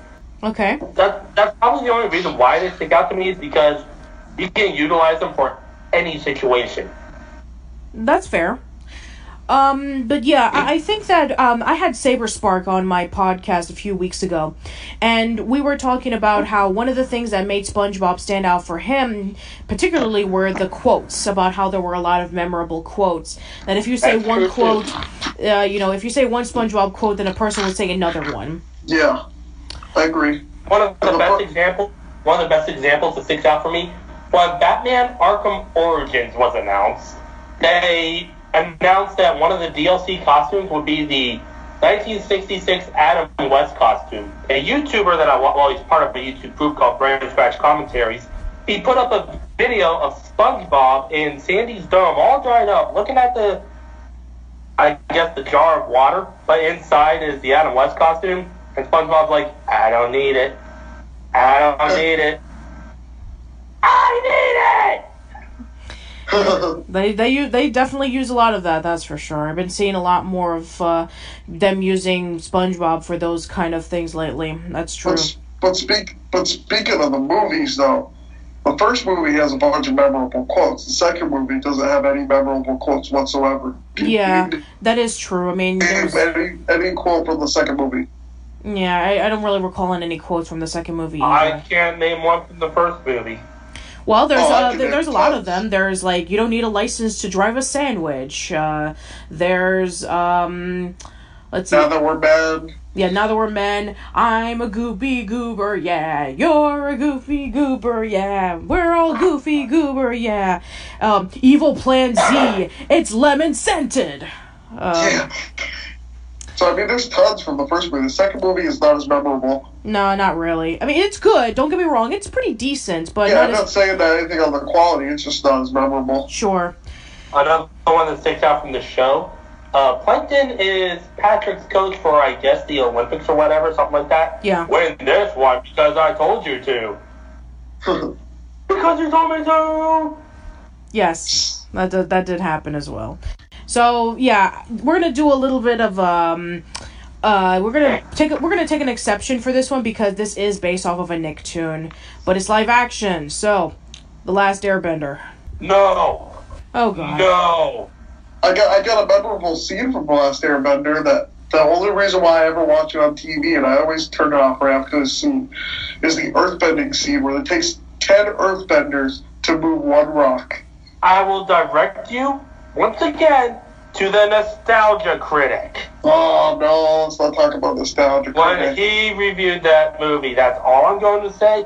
Other than that, no. Okay, so You cannot take 20 episodes of world building, character development, cram that into an hour and a half, and remove all of the emotion. You just can't. Now, apparently, I'll disagree with you on that. Now, apparently, Shyamalan wanted to keep as much from the TV show in the movie as possible, but it was the studio that said no. I don't know if that's true or not, so take it with a grain of salt. As for the movie itself, it goes into the same pile of shit as Dragon Ball Evolution. Yeah, and I remember listening to one of the critics who said, The Last Airbender makes Dragon Ball Evolution look like a masterpiece. That you have to try to be that bad. Yeah.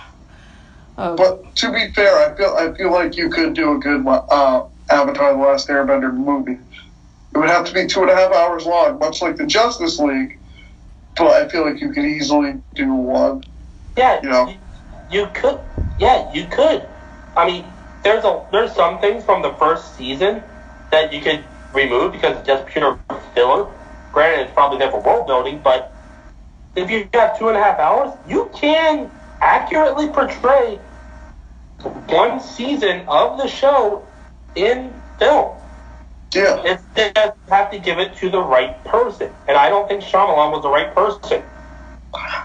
Yeah, I definitely think he was the wrong person. I mean, I'm one of those people who think Michael Bay would have done a better job directing this movie. I mean, just with all the explosions and action and stuff, I feel like Avatar could have used more of that in the movie. It's too slow. It's too... The dialogue is stilted and robotic. The characters are not the characters. And no, I'm not going to be one of those people who complains if they pronounce the names wrong. But just thinking about this movie gives me a headache. All right, you know what? I think we're done here. What are your thoughts? I hate this movie. I really do. I hate this movie. I remember when I first saw it. I remember when I first saw the trailer for it, and I'm like, why are they doing this? Why are they making a live action version of Avatar: The Last Airbender? What sense does this make? And man, this movie just turned out to be a massive train wreck. As somebody who loves the original Avatar: The Last Airbender, seeing this movie, it just hurts. It's hands down the worst, Nickelodeon movie based off of a Nicktoon. There's no question about it. It's really bad. I will give the movie this. It at least got me interested in the show. You mean you saw the movie before you saw the show? I maybe caught an episode or two. It wasn't until I saw the movie where I'm like, I think I want to go back and watch the TV show. That sounds a lot better. And yeah, one episode of the TV show, the very first episode of the cartoon, is infinitely better than an hour and a half of this piece of shit. Oh boy.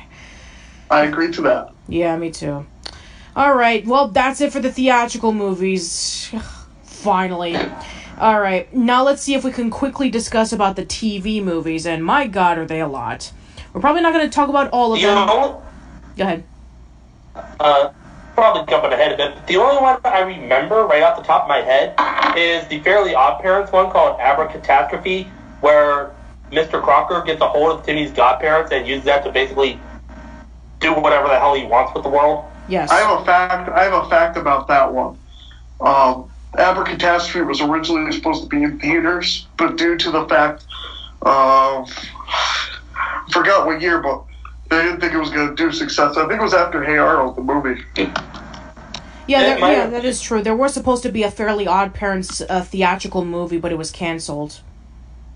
No, it was Abracatastrophe was supposed to be a theatrical one that it turned into. And then they gave us 2 live-action movies with, I think it was Drake Bell as a grown-up Timmy Turner. Yes. Yeah, we're getting to that. Those. And, yeah, I'm sorry if I'm jumping ahead. I only watched like maybe 30 seconds of one of them and went, nope. Yeah, well, we'll get to that. Alright, so I'm not gonna do these in order because my god will be here forever. So I'm just gonna do it in order of when the Nicktoons premiered. So, okay, we're gonna start off with one Nicktoon that only had one TV movie. So we're gonna start off with Cat Dog, and they had The Great Parent Mystery. Oh, I love that movie. But let me, that's another movie that Nickelodeon tried to hide. It aired it once, and not very often did it ever acknowledge its existence. I don't know if it got bad ratings or not, but it aired once, and I only seen it that one time, other than when they rebroadcast it on the Splat. Yeah. Same here, and I know they promoted it at least through the VHS of the Rugrats movie with that short. No, we're talking about the Cat Dog movie. Yeah, I know. I'm just saying that. You know what? I'm just going to shut up. Yeah, because that's how the Cat Dog show started, was that they released a short in theaters with the Rugrats movie, then they released a separate short on the VHS, and it got picked up for more episodes. Yeah. But then they make this movie, which, like Remington said, as far as I know, only played once. And then they aired it on the Splat. And Nickelodeon tried to hide that for years. And I don't know why. I don't know why they would be ashamed if they were ashamed of Cat Dog. I don't know why, because that was actually a pretty decent show. But I forget if they even did find where Cat Dog came from. Do you want to know why? It's the SpongeBob standard. Cat Dog and SpongeBob aired similarly around the same time, and SpongeBob beat it in the ratings every single time. Yeah, so I just want to say for this movie, I have to admit something, that I don't like Cat Dog. I found that out of the Nicktoons that aired in the 90s, I find Cat Dog to be incredibly bland. Now, it's not the worst one. I think that there are plenty of worse Nicktoons that have aired since then. I'm not too crazy about Rocket Power either, which we'll get to in a minute. But, yeah, I felt that everything that Cat Dog did, the previous Nicktoons or later Nicktoons did it better. Like, I say that when it comes to the dynamics between brothers, the Angry Beavers did it better. When it comes to, two creatures coming together doing adventures, Ren and Stimpy did it better. When it comes to, the craziness of everyday life or gross out humor or adult jokes, Rocko's Modern Life did it better. When it came to the songs that were sung, SpongeBob did it better. So yeah, I felt that Cat Dog was pretty forgettable in a lot of things. And this movie, at least it tried to answer a huge question that I know a lot of fans were asking about where they came from. It didn't exactly answer that. I mean, we don't know if Cat Dog were experimented. We don't know if Cat Dog were really born that way and they were abandoned. We just knew that they were adopted by a Sasquatch and a frog.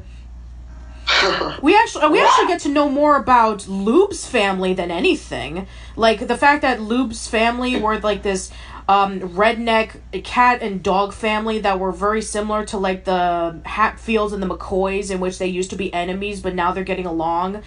And then when Lube finds them, then they go up to Lube and they hug him, saying like, "Hey, I'm your papa," and whatever. So we actually get to know about Lube's than Cat Dog. I mean, the whole story is that Cat Dog's family, they don't have a family, and that they want to go searching for them. Which, it's kind of continuity error, because there was one episode of Cat Dog in which they were having a family reunion, and Cat Dog couldn't show up because they were getting into hijinks. So, yeah, I think that the Jungle movie did it better about, searching for family or whatever. Well, I guess with Cat Dog, like you were saying, I guess there's only so many times you can make the same joke about two animals being connected together. I guess there's only so many times you can make the same joke before it starts getting old. Yeah. Yeah. That's true. But yeah, I mean, I do like the family. At least they're nice, and at least they were really caring. It's just that they went through unfortunate circumstances. Like, they were captured by these weasel creatures in a deserted island, and then they were frozen in this tundra area, and then they became country western singers. So at least, they were trying to search for Cat Dog everywhere. Just, it just doesn't make a lot of sense. But in the long run, Cat Dog never really made a lot of sense. So I guess, for the last episode of the series, it's pretty okay.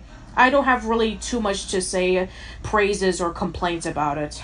Yeah, although it wasn't the last one to premiere, because there was a bunch of new episodes after the movie premiered, but it might be... It was the last episode produced.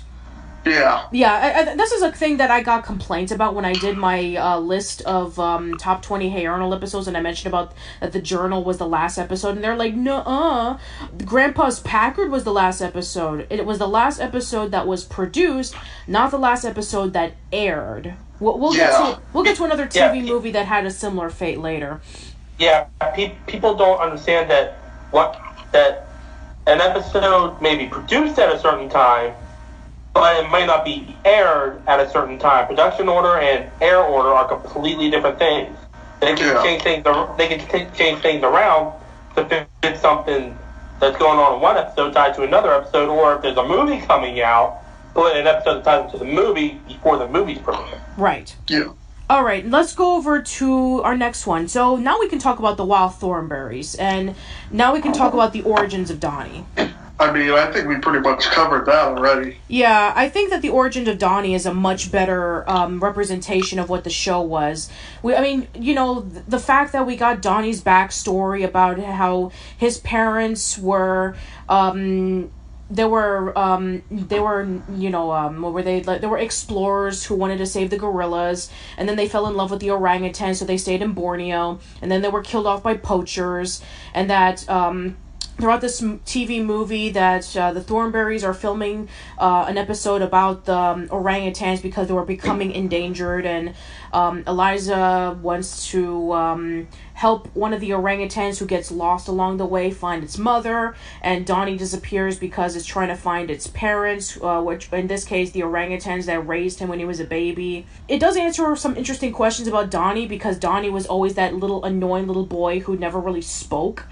And it's actually really nice to know about that. It's actually one of the most memorable things about the Wild Thornberrys to me. That scene in which when, Donnie's parents get killed off by the poachers, and then Donnie gets raised by the orangutans and takes care of him, and Donnie's parents teach the orangutan sign language about family. I thought that was actually really cool.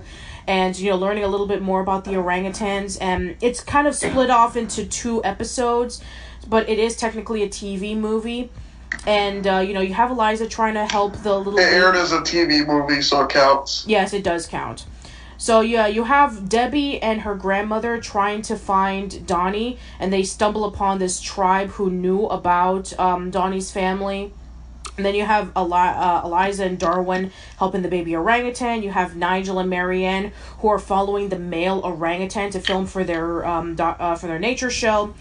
I think, in my opinion, while this movie is pretty decent, it's a little too long. I think that there were some things that they could have cut out. Like, I felt that Debbie and the grandmother's plot point was not necessary. Everything that we learned from them, we already learned from Eliza's part of the plot. And other than that, I think that that's pretty much my only complaint. Just, it's a little bit too long. I think it could have been shortened, or I think there could have been some more things added to it that would have made the story a little bit more interesting. I feel like it makes a great sequel. I don't know. Like, I feel like it could have been very easily a theatrical movie. It does everything the first movie does and better, and it expands on the mythology of Wild Thornberrys. And did anybody else get an autism vibe from Donnie when watching the show? The fact that he's all over the place, I could see that. And the fact that he doesn't communicate at the right age, you know what I mean? Yeah. Okay, him being all over the place, I would attribute that more to, like, ADHD and him just not being able to speak properly. I attribute that to him just living in the jungle and all that. I don't try to, but then again, I'm one of those people who doesn't try to look for, hey, this guy acts like this. Maybe he's got autism. Hey, this guy acts like this. Maybe he's just slow. No, it's the fact that he was raised in the jungle. He was raised by orangutans, and he was. That's what I'm saying. Yeah, the first 2 years of his life, he was raised by orangutans. So that's pretty much all he knew. Like, just like this weird gibberish and acting like a crazy beast. So I think in the Wild Thornberrys, he was like 4 or 5 years old, so just for him trying to adapt into the human life, it can be really difficult, especially if you were raised in the jungle practically like a part of your life, especially when you're developing your mind. especially in that crucial part in your life where you're learning how to speak, or you're learning how to walk, and just learn about the basic things of life. So it's not. I take it it's not going to be easy for Donnie to adapt into the human life compared to somebody who was raised normally. I don't think it has anything to do with autism or... Yeah, he was age 5, yeah. Yeah, age 5, so... Yeah, I think that he's... I mean, I don't think he's, going to, like... I don't think autism has anything to do with Donnie acting the way he does. It's just the account of he was raised in the jungle by orangutans, so that's all... I mean, that's how I got a hold of how crazy Donnie acted. He was just a crazy jungle boy. It's like Tarzan. Yeah, as much as the movie sucks, I do have to take a line from the Jungle Book too. You may take the boy out of the jungle, but you can't take the jungle out of the boy. Yeah, and considering that they film a nature show and they're constantly around the jungle, it's not easy for Donnie to not take cues from being around other animals, especially since he's traveling with Eliza and Darwin a lot. All right. Yeah, let's move over to the next one. Now we can... Okay, so the next one is Rocket Power, and Rocket Power has 3 TV movies. They have... The only one I saw was Race Across New Zealand, which might as well have been an overly long episode of the show. Yeah, so there's Race Across New Zealand, there's Reggie's Big Beach Break, and then there's Island of Menuhine. Yeah, I never saw the other 2. Yeah, I've seen them. We just don't talk about them. But if they're anything like Race Across New Zealand, they're probably just like overly long episodes of the show. Yeah, I would pretty much say that. So, Race Across New Zealand, it's about that there's a huge competition going on in New Zealand, and it becomes really personal for Ray because one of the competitors is the son of a former competitor that he competed against 20 years ago, and he's trying to win off against them in a contest so they can get the trophy. And so we have Otto, Reggie, Twister, and Sam, and they're planning on winning the competition and, getting the view of New Zealand. And, the guy is constantly cheating and making sure that they don't win. And there's constant arguments about the team. And it definitely, I mean, let's be honest. Rocket Power, when it comes to all the other Nicktoons, it hasn't aged very well. I think it's the one that has aged the worst. Because it came out in a time in which, 90s, it's all about skateboarding and extreme sports and whatever. Yeah, I was just going to say, the show aired in, 1998? 1999. And the last episode was... 2004. Yeah, so right around that time was actually right around the time when the extreme sports thing kind of hit its peak and plateaued. It was right after that where it kind of died off. So, yeah, people just kind of stopped caring. That's why after 2005 or 2006, you barely hear from Tony Hawk anymore, who I do remember making a cameo appearance in the show. Yeah, he made it twice, and in fact, the second movie he actually appears in.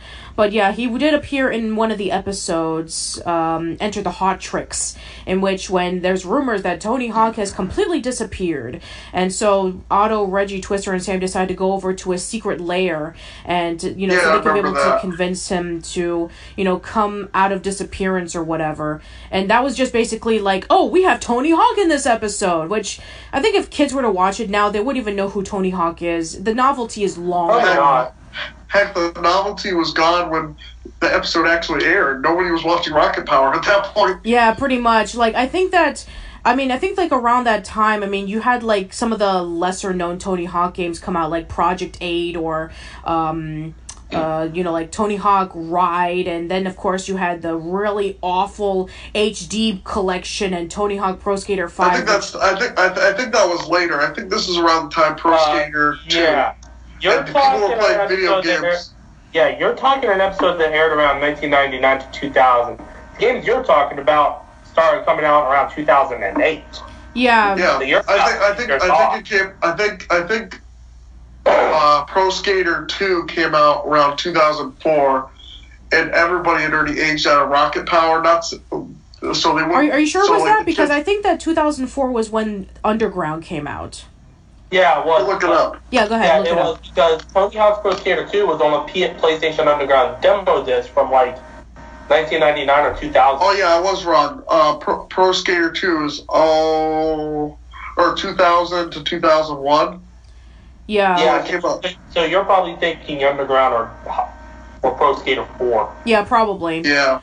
So yeah, I think that around. So yeah, I think this was like. I think the movie did come out around the time of like the X Games and Tony Hawk's popularity. So the Right around the time it hit that plateau, yeah. yeah. But I remember when that episode came out where they had to go to the lair, and let me tell you, all my friends were already aged out of Tony Hawk. Yeah. You know, so it was all newer kids who were watching it. Yeah. So anyway, the movie, it's to be expected for Rocket Power, in which it's about extreme sports. They do sailing, they do, let's see what they do. There's sailing, there's, I think there's snowboarding, snowboarding, there's skateboarding, there's a lot of sports that are being played off in this competition, and there's this one plot point in which Tito wants to get a hold of Vegemite, and then you have isn't Tito having some? I might be remembering this wrong, but isn't Tito having some kind of fight with a kiwi bird? Yeah, I think that was in that was in this movie, in which he was trying to get a hold of the Vegemite because he had a Vegemite on a piece of toast, which is traditionally how you eat it in New Zealand, because it soaks up Vegemite is their equivalent to peanut butter. Yeah. So the movie, I mean, it's okay. I mean, for what it is, it's perfectly fine. It's really over the top, like you would expect from Rocket Power. I think that out of the three, this is the best one. The other two are not so good. Like Reggie's Big Break, there's supposed to be like this huge skating tournament going on, and Otto gets himself into huge trouble, and his punishment is that he has to work in the shore shack for a week. And there's like, I remember when the commercials came out, there was like a huge promotion that Tony Hawk's going to be in this movie, and all these other skateboarders that I would know from the Tony Hawk Pro Skater games, they were going to guest appear in this episode or whatever. And, Otto wants to try to get into the competition so he can show off his cool tricks in front of these legendary skateboarders. And, I don't know about this one. I wasn't too crazy about it. And then Island of Menuhine, which is the last one, is when this is the second time in which they introduce Otto and Reggie's mother in the story. The first time they did it was in the Christmas special, and then we get to know a little bit more about her, in which there was this Hawaiian island, and there was this huge she was involved with like surfing this huge wave, and then she drowned. And when they were visiting Hawaii, he forbids his kids from surfing on the ocean because he doesn't want them to die the same way that his wife did. And then along the way, he meets up with Tito's cousin, and then they start falling in love with one another. And then at the end of the TV movie, she becomes the new stepmom, and then she starts appearing in the last season. Oh, that's what I was gonna say. Is that wasn't there one where they get married or something? Yeah, that's the third one. Yeah, that's when Rocket Power pretty much just lost relevance to me, in which they try to introduce a new character so they can bring relevance to the show. And in this case, it's Tito's cousin who eventually becomes Otto and Reggie's new stepmom. That's the problem I have with most shows. If they introduce a new character just to stay relevant, that's a sign of desperation. If you introduce a new character to, like, say, drive the narrative, even if it is just like one of these slice of life shows, that's perfectly fine. But there has to be a reason and a justification for it. If you're just trying to shoehorn it in, like it sounds like this is, that's a good way to end up falling on your face. Yeah, the stepmother was pretty much pointless, and she didn't really do anything in the show after that. Except just to pop up and go, hi. Yeah, pretty much. Right? Yeah. Well, she was there to add tension to the characters a little bit too. Yeah. So basically, you're saying that the stepmother was Wonder Woman from Batman vs Superman. Yeah. Yeah, pretty much. All right. Yeah, that's it with the Rocket Power ones. Let's go to As Told by Ginger next. Okay, so there were 4 As Told by Ginger TV movies. There's Summer of Camp Caprice, Far From Home, Butterflies Are Free, and The Wedding Frame. I definitely think we should talk about the wedding one. That's the one that's most, memorable when you think of As Told by Ginger movies. You know what I mean? Sure, go ahead. wasn't that the conclusion? That was the conclusion, wasn't it? Yes. That was the last one. That was the last Yeah, one. I thought it was really good. I thought it was a good way to end the show. It made me want more episodes. Like, oh, let's get an older Ginger. I want to see her deal with more drama like this. And I thought it was really good. You know, I know you're a way more bigger fan of Told by Ginger than I am. Yeah, I do. I do a weekly As Told by Ginger podcast called We're In Between. I did As Told by Ginger month back in 2015. There was like an entire season that hadn't aired when the show was canceled, and they decided to air all but maybe 3 episodes in America at 6 in the morning when nobody would be awake to watch them. That's true. That's exactly what happened. So it's a pretty long, complicated story. So during As Told by Ginger's 3rd season, as mentioned previously, this was when Klasky Csupo were in their downfall. So Rocket Power, The Wild Thornberrys, and Rugrats were all canceled in the year 2004. And 2004 was the year in which As Told by Ginger aired their last episode on Nickelodeon, right before it would switch over to the Nicktoons network. And that's where they aired the other 2 episodes, and then the rest of the episodes they didn't air until 12 years later on the Nick Splat. There's still 3 episodes that haven't aired in America. That's true. There's still 3 more, including the last episode, which the only way you can see it is on DVD. I think I watched it on Nick.com or on one of those, like, on YouTube or something at the time, because I remember watching it, having to look for it, and someone had already posted it somewhere. But it wasn't on one of those, like, Kiss Cartoon kind of sites, because those weren't around back then. So I definitely think it was YouTube. I watched it. It makes a lot of sense because 2008 would have been the year in which the entire series was released on iTunes. Yeah. Oh, that could have been it too, because I have the entire series on iTunes. Yeah. That could have been very easily it too. It's not As Told by Ginger, but it is a show that aired on Nickelodeon. I have the entire series of Animorphs on iTunes. I like Animorphs. When they aired their last 3 episodes, which was also the last 3 episodes of their 6-episode second season, as an hour-and-a-half TV movie. Yeah. So we're not talking about that, are we? No, we're not. No. Because Animorphs technically didn't have a TV movie. It was just airing the last 3 episodes. So, yeah, you were talking about The Wedding Frame. And, yeah, The Wedding Frame was the last episode of the series. And it basically was, like, the conclusion of everything that was leading up to the show. Like, I've already mentioned this, like, too many times, but As Told by Ginger had a continuing story arc. And unlike most Nicktoons in which you can see every episode on its own merits, you had to follow the story in order for you to understand what was going on, and that was pretty much the case in which one of the main characters was getting married. It was leading up to, like, the 3rd season, and then afterwards it was supposed to be, like, a huge sabotage where the mother-in-law was hiring some woman to try to break off the relationship, and then it focuses on, like, the kids and what they were going through. So, yeah, it gets pretty crazy, especially the ending. I definitely enjoyed seeing the mother get married. Like, it was like such a good payoff. You know, you see her as a single mother throughout the whole series, and then she's finally had happiness. This is also the season where didn't Ginger find somebody at summer camp or something to date? Well, yeah, that was the first TV movie. The first TV movie, Summer of Camp Caprice, was where she had her first boyfriend.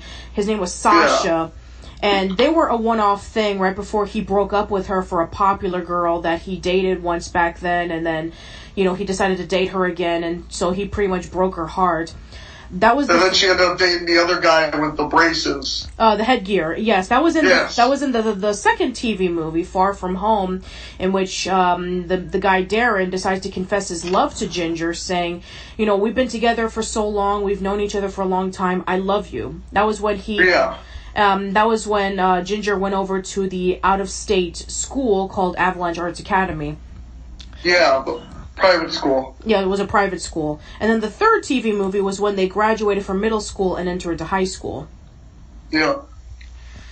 Yeah, I remember all that. Yeah, and of course, I think I even mentioned this before to somebody, but, you know, the crazy thing about the plot twist about who the woman was that tried to break up the wedding, that person was a transvestite. Yeah. Well, Klasky Csupo was always good about, like, putting those in shows, you know what I mean? That is true, yeah. They do like to mix up their characters. Like, for example, I mean, like, the assistant to the Snorch in All Real Monsters has, like, an effeminate touch to him. Yeah. And, the Gromble from All Real Monsters wears red pumps for some reason, even though that he's... See, I always thought he was, like, an homage to Rocky Horror Picture Show. Yeah, even though that Tim Curry didn't voice him, he voiced the other character. Yeah, but I still always thought like he was like that homage to it. Hey, how do you know that guy wasn't just a walking billboard for Nike Air? Well, actually, that character was actually an homage to the monster from Yellow Submarine. So yeah, that wrong monster. But no, the Forest Told by Ginger movies. I think that each one of them becomes better and better, and it's basically like a showcase of how the season progresses. The first movie came out in the season 1 finale. The second movie came out in the first season 3. It was the season 3 premiere. The third one came out in the middle, and then the last one came out at the end. So every time that you watch it, the characters are not the same from when you first see them. And if you want to know more in details about how I feel about them, then you can always listen to Where in Between, or you can check out my Top 15 as Told by Ginger's episodes list. But yeah, so out of the 4, Remington, the Wedding Frame is your favorite? Yeah, definitely. It's the most memorable, especially because I had to look everywhere for it. Yeah, fair enough. Nickelodeon still hasn't aired it on Nick in America yet, so... No, it's the only TV movie that hasn't aired on TV yet. Hopefully they will soon, though, but as of right now, the only way you can watch it is on DVD. Yeah, so... Assuming you can even find it. Yeah, you can find it on Amazon. It's pretty cheap, so... Yeah, you won't have any difficulties looking for it. If not, then you can always just watch it on Watch Cartoons Online, so there's always that option. Alright, let's go over to the next one. The next one is The Fairly Odd Parents, and my god, does it have a lot of TV movies. We already mentioned Abracatastrophe a little while ago. Yeah, there's Abracatastrophe, there's School's Out the Musical, Channel Chasers, Fairy Idol, Fairly Odd Baby, and then, of course, there's the live-action movies. Fairy Idol does not count as a TV movie. That is a special. Was it an hour long? It was an hour-long special that had... The stakes weren't raised. There was nothing like... I mean, they were kind of raised, but they weren't... I don't know. I never counted it as a TV movie. Well, it's over an hour long, so it counts. And then, yeah, they were just like hour-long specials, but there were the 3 Jimmy Timmy Power Hours, where somehow Jimmy Neutron makes a device to cross dimensions with the Fairly Odd Parents, and he and Timmy swap places. Yeah, I'm going to say this right now. Timmy Turner looks fucking weird in 3D. Yeah, he does look weird. And Jimmy Neutron at least kind of looks kind of funny when he's in 2D, like really flat. And he at least looks like he fits, though. Yeah. Timmy is just like, ah.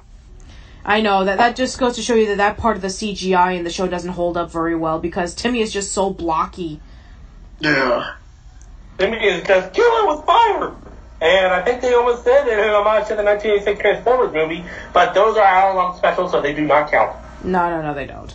But yeah, let's see, there was a lot of the Jimmy Timmy Power Hours. There was, there was the first one in which you have them crossing together, and you have them interacting with each other in the world. Then there was the other one where the villains come together. You have, Professor Calamitous and, what was it, like Crocker come together or something? Or was it, Jorgen von Strangle?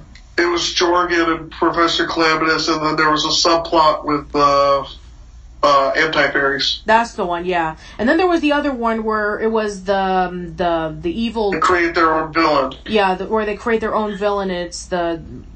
And then I think the third one where they had the... that was the third one. Oh, the third one where they create the villain, and it turned out to be that toy that was featured in like one of the episodes of The Fairly Odd Parents or something.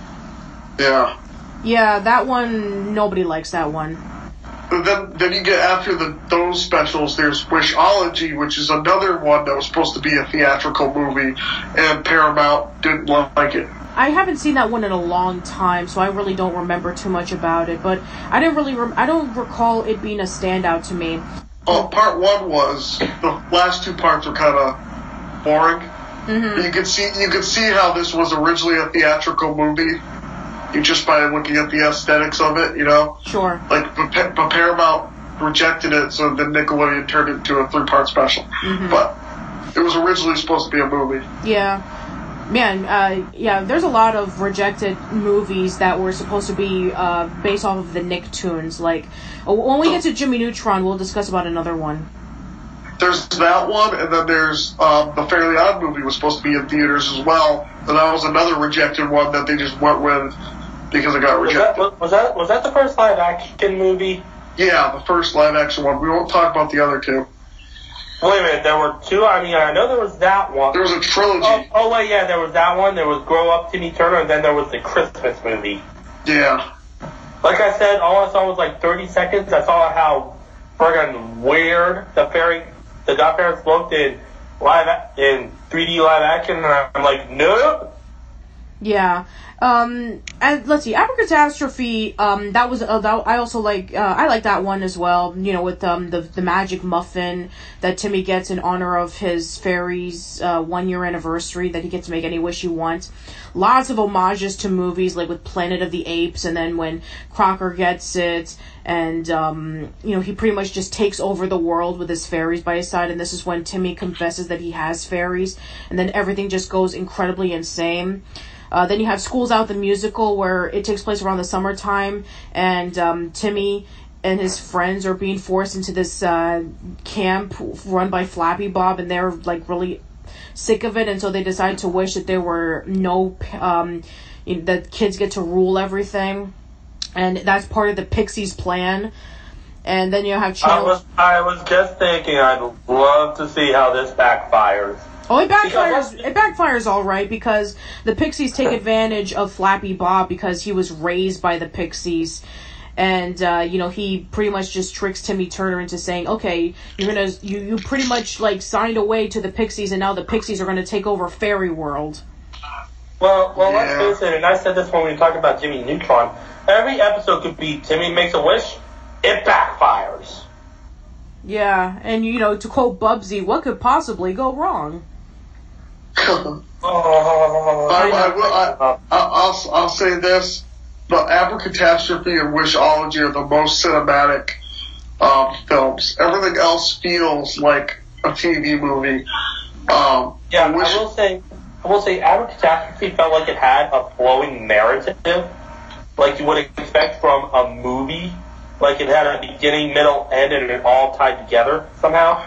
You know, well, you can tell. I haven't seen any of the others outside of maybe 30 seconds of one of the live-action movies, which, well, you know. Yeah. Well, the Abracatastrophe and Wishology were originally theatrical movies, and you can see it in the dialogue, in the narrative, in the script.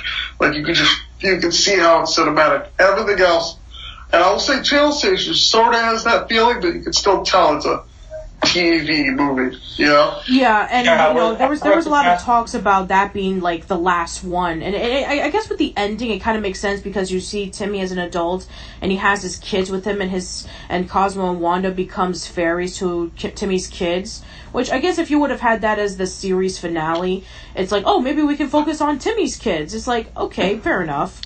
But yeah, or possibly a spin-off, maybe, I don't know. Sure, I mean, it has worked before with like Fuller House and Girl Meets World, so yeah, why not? And you know, Channel Chasers has a lot of parodies to like a lot of TV shows: Johnny Quest, Scooby Doo, Dragon Ball Z, Rugrats, Blue's Clues. There's a lot of Ninja Turtles. Of course they would reference two of the Nickelodeon shows. They were supposed to reference SpongeBob, but it got cut out. Makes a lot of sense, of course. And I think, and also if you look at Butch Hartman's YouTube channel, there was supposed to be an additional song where Timmy is miserable with Vicky, but that was cut out of the movie. And So- yeah, I listened to the song, and yeah, it should have been cut out. It's not that special. Well, that's like 80% of his wishes. Is to wish something that Vicky's doing was undone or done better or something like that. But you mentioned a movie, something about baby in the title. Isn't that the one where they introduced Poof? Yes, that is Fairly Odd Baby. Yeah, And that's where a lot of people started saying, okay, this was starting to go downhill before, and now it's getting really bad. And apparently it got worse when Timmy had to share his godparents. Don't get me into an argument. I've already had this argument on another podcast. Yeah, we are not going to talk about the episodes where they introduce Sparky or Chloe. We are not talking about that. Yeah. Okay, moving on. Okay. Anyway, so close that can of worms before it opens. Yeah, good idea. So, Fairy Idol. I know Fairy Idol is supposed to be like a parody of American Idol because that was becoming popular at the time. Yeah, I'm not too crazy about this one. It's the only thing about Fairy Idol that I liked is that the DVD released the season 0 to actual like the public, so people like, oh, what are these other episodes for people who are longtime fans of the Fairly Odd Parents like me? They get to see what shorts led up into this full series, you know, because you know if you go to season 1. They always try to do the first episode that aired as called The Fairly Odd Parents, where there were 10 other episodes that were on Oh Yeah Cartoons about The Fairly Odd Parents, you know? Yeah, that's right. And that's the only time you can see them because Oh Yeah Cartoons is not out on DVD. Yes. Maybe they should do something similar with Hey Arnold and release the original claymation shorts, too. That's going to be difficult because I don't think Nickelodeon has the rights to those. No, because Pee-wee has it and Sesame Street has it. Yeah, exactly. So, Pee-wee Herman Productions has 2 of those, and Sesame Street has the 3rd one. So, yeah, that's going to be a little bit difficult for Nickelodeon to get the rights for those. Anyway, so, moving on. Let's talk about the live-action movies. And, we have Grow Up Timmy Turner, we have the Christmas special, and then we have the 3rd one where it had something to do with a volcano. So, yeah, they were all supposed to be finales to The Fairly Odd Parents, but the show kept getting renewed. Yeah, I mean, just Drake Bell as Timmy Turner. My God. Oh, boy. I mean... He's the man who's played Spider-Man, and now he's Timmy Turner. Yep. Part of the reason why, after only 30 seconds, I just turned it off. Yeah, and Tootie is supposed to be, like, hot now? I mean, I know that there's a debate in Channel Chasers and whether, you know, Timmy actually marries Tootie or Trixie, but most likely he married Tootie, but this early on, it's a little weird. And, you know, that... Go ahead. But to its defense, the first live-action movie was decent. Yes, the other 2 are garbage. I think I can understand why he's supposed to be, like, what, in his mid-20s in these movies? And he still has his fairy godparents. I can understand why, because as far as I know, the very first aired episode where Timmy wishes to be a grown-up, the Cosmo wanted to say that as long as he still acts like a child, he can still have his fairy godparents. Yeah, but in Channel Chasers, remember that when Timmy had the remote and he ages himself, he loses his fairy godparents when he's like 18. I don't know, they made up different rules. Yeah, they made up a whole bunch. As an adult, when you're as an adult, you still act like a kid. When you grow up, you lose your fairy godparents. You have to say a certain phrase. The rule is when you stop acting like a child, so that if you start looking at girls or you start going out hanging out with your friends, you'll lose them because you don't need them anymore. Yeah. As long as you're a miserable child, you can still have the fairy godparents. Yeah, pretty much.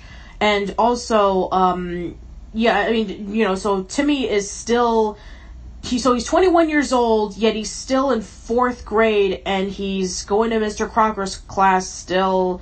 He's left back multiple times, and he still has Cosmo and Wanda. And now he starts falling in love with Tootie, and he starts paying less attention to his godparents. And the one thing that I really do appreciate about these movies is that they actually got Darren Norris, who voices the dad in Cosmo, and he actually plays the dad in live action, which I thought it was really cool that he was able to play the character off really well. He was also Gordo the janitor in Nancy Classified. Yeah, but the whole thing about this movie and the trilogy is the first one was actually like made to be a good movie. Like I would say it's very decent. It's what I expected out of a live action Fairly Odd Parents movie. when you get to the sequels, they start doing stuff that is so BS that you're like, this doesn't feel like the same anymore. It doesn't feel like Fairly Odd Parents. Like when you get to the third one, and I don't know if you allow spoilers on your podcast. I don't care. Okay, so you get to the third one, and the ending is because he's too old to have his fairies, that he wishes to be or that he dies, is resurrected as a fairy godparent, almost like Poof. Oh. Wait, what? Yeah, that's true. He pretty much dies and resurrects as a fairy godparent. It's true. Wait, what? Yeah, so they're complete BS after the first one. You know, the first one I can see being a continuation, being like its own thing, but once you start getting to the shitty sequels, you can tell they just don't care. They just want to get it over. Like even Butch Hartman will say, these were Nickelodeon mandated movies. It wasn't. He just did it for the money. You know, he just had a whole podcast about adding characters and adding these plot lines because he gets money for it. You know? It makes a lot of sense too when you consider about that. You know, Poof is pretty much disappears after Sparky shows up. When Chloe shows up, Sparky pretty much disappears. So yeah, it makes a lot of sense that all of these additions that Nickelodeon wants, Butch Hartman gets a little bit of money into his pocket. So. Like, I mean, that's a BS ending. We all know how the Fairly Odd Parents should end. Don't give us that kind of crap, you know? All This is right. coming from the guy who fixed the first one. Okay, all I'm going to say right now is a lot of these movies, wow, I thought Batman Forever gave me a headache, and I'm just hearing about them. All right, let's move on. Okay, so let's go over to Jimmy Neutron this time. So yeah, we already discussed about the Jimmy Timmy Power Hour. So Jimmy Neutron has 4 TV movies. They have Win, Loser, Kaboom, Jet Fusion, Attack of the Twonkies, and the last episode, which is a TV movie called The League of Villains. I don't think I've seen League of Villains. It's a really good TV movie, actually. It actually brings together all of the villains that were shown in the TV series. It brings back the Yokians. It brings back Professor Calamitous and Beautiful Gorgeous. It brings back the Junkman. It brings back the 3 aliens that, that were featured in the episodes in which when, the Jimmy and his friends were working on McSpanky's. Let's see what else. It features Grandma Taters, who was like that grandma who like looks really innocent and she's hypnotizing people on the TV, which is very similar to Halloween 3 Season of the Witch. Then there's Cousin Eddie, who's Jimmy's cousin, who happens to be a smart, evil genius baby. So it brings all of these villains together to take down Jimmy Neutron once and for all. And as the final episode, I think it's pretty solid for what it's trying to be. And it's pretty complicated. It's a really long and complicated story, but, just these villains coming together to try to take down Jimmy is actually pretty interesting. Win, Loser, Kaboom is essentially that Jimmy and his friends go into a competition in another planet, and the only way they can escape is to win all the... to win every single competition event that they're given. If not, then they'll explode. And then Attack of the Twonkies is that Jimmy invents this little creature who's like innocent, and he becomes like he gives it away as a pet. And then when midnight hits, and then when they eat certain foods, they actually turn into evil monsters, which is a reference to the Gremlings. I was gonna say they're ripping off Gremlins. Yeah. And then, of course, there's Jet Fusion, where, you have a secret agent named Jet Fusion, and, Jimmy wants to meet up with him because he's his hero, and Jet is actually taking down Professor Calamitous because he's about to do some evil task, and then we get introduced to Beautiful Gorgeous for the very first time, and it turns out that Beautiful Gorgeous is Professor Calamitous' daughter. And I think that there was an episode of Jimmy Neutron in which Jet Fusion and Beautiful Gorgeous attempt to get married with one another, even though that she's a villain, and she starts becoming completely insane. So there's that. And the TV movies in Jimmy Neutron are just really crazy and out of control. I would say out of all of them, if I had to choose one, it's pretty tough. I think that either Jet Fusion or League of Villains are my favorite. Yeah, I like Jet Fusion. Man, I gotta really watch this episode. I'd never heard of this. I like Jet Fusion. I like the Win Lose Kaboom one, and Jet Fusion feels like the most like a sequel to the original Jimmy Neutron movie. It feels like this could have easily been like a direct sequel. It's got that SpongeBob cameo in it. I don't know if anybody remembers that, but yeah, it does. When they go underwater and they see the pineapple. Yeah, I remember that. So, I mean, that was cool, and yeah, it takes the characters to new places, and it does what a movie's supposed to do. So, I mean, I like Jet Fusion the most, and, you know, especially with the ending song, "Who's Got the Ring? I Got the Ring." Yeah, that's actually pretty fun. You know that Jimmy Neutron had a spin-off show called Planet Sheen, which didn't last very long. But speaking of Sheen, how come we never got an Ultraman movie? Ultra Lord? An Ultra Lord, that's it. Ultra Lord movie. How would that be? Would it kind of... I remember when they were trying to do a Crash Nebula pilot for the Fairly Odd Parents to see if that could become a spin-off TV series. Would that be some sort of equivalent in which Ultra Lord would, you know, be saving people or something? I don't know. I mean, I want to. Ultra Lord meets the Crimson Kid. I mean, I would have loved. What was the show called? I can't remember what was the pilot you were just saying? Crash Nebula. Oh, Crash Nebula. I loved the pilot, the movie that was released, and I was always hoping for that to be a series. But if that had become a series, we would have never gotten Danny Phantom. So. Yeah, that is true. We would have not gotten Danny Phantom if Crash Nebula would have been a thing. So, you know. Was there a Danny Phantom movie? I don't remember. There's two. We'll talk about that later. But yeah, I guess there's not really much to say. I mean, do you have anything else to? Have anything else to say about the Jimmy Neutron movies? No. Okay. All right. So moving on. Okay, let's talk about My Life as a Teenage Robot. And we have, there's only one TV movie for this one, and it's Escape from Cluster Prime.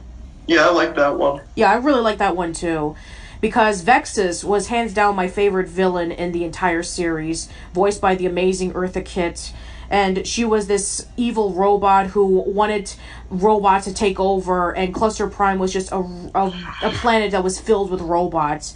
And the whole point was that her daughter came in and was friends with Jenny so that she could be able to convince her to move to Cluster Prime and be with robots and making her fit in, because she's constantly being made fun of by people because she's a freak and that she doesn't really fit in with the other humans.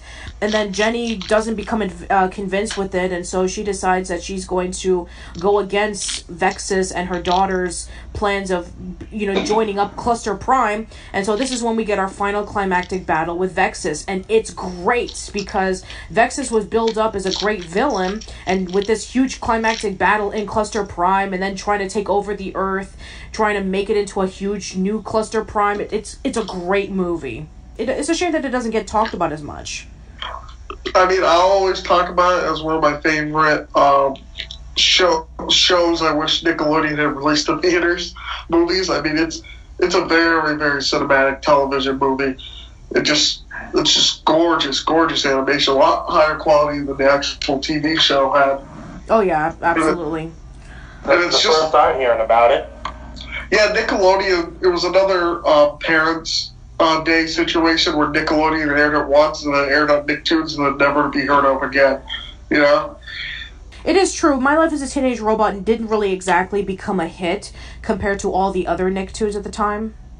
Yeah, but I mean, this is a love letter to all the fans. You know, it was just this could have easily been the series finale. Absolutely.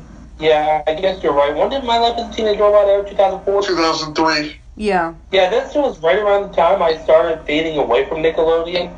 Maybe only catching an episode or two of a certain show if I just happen to be surfing through the channels and spot it, like a couple episodes of Danny Phantom.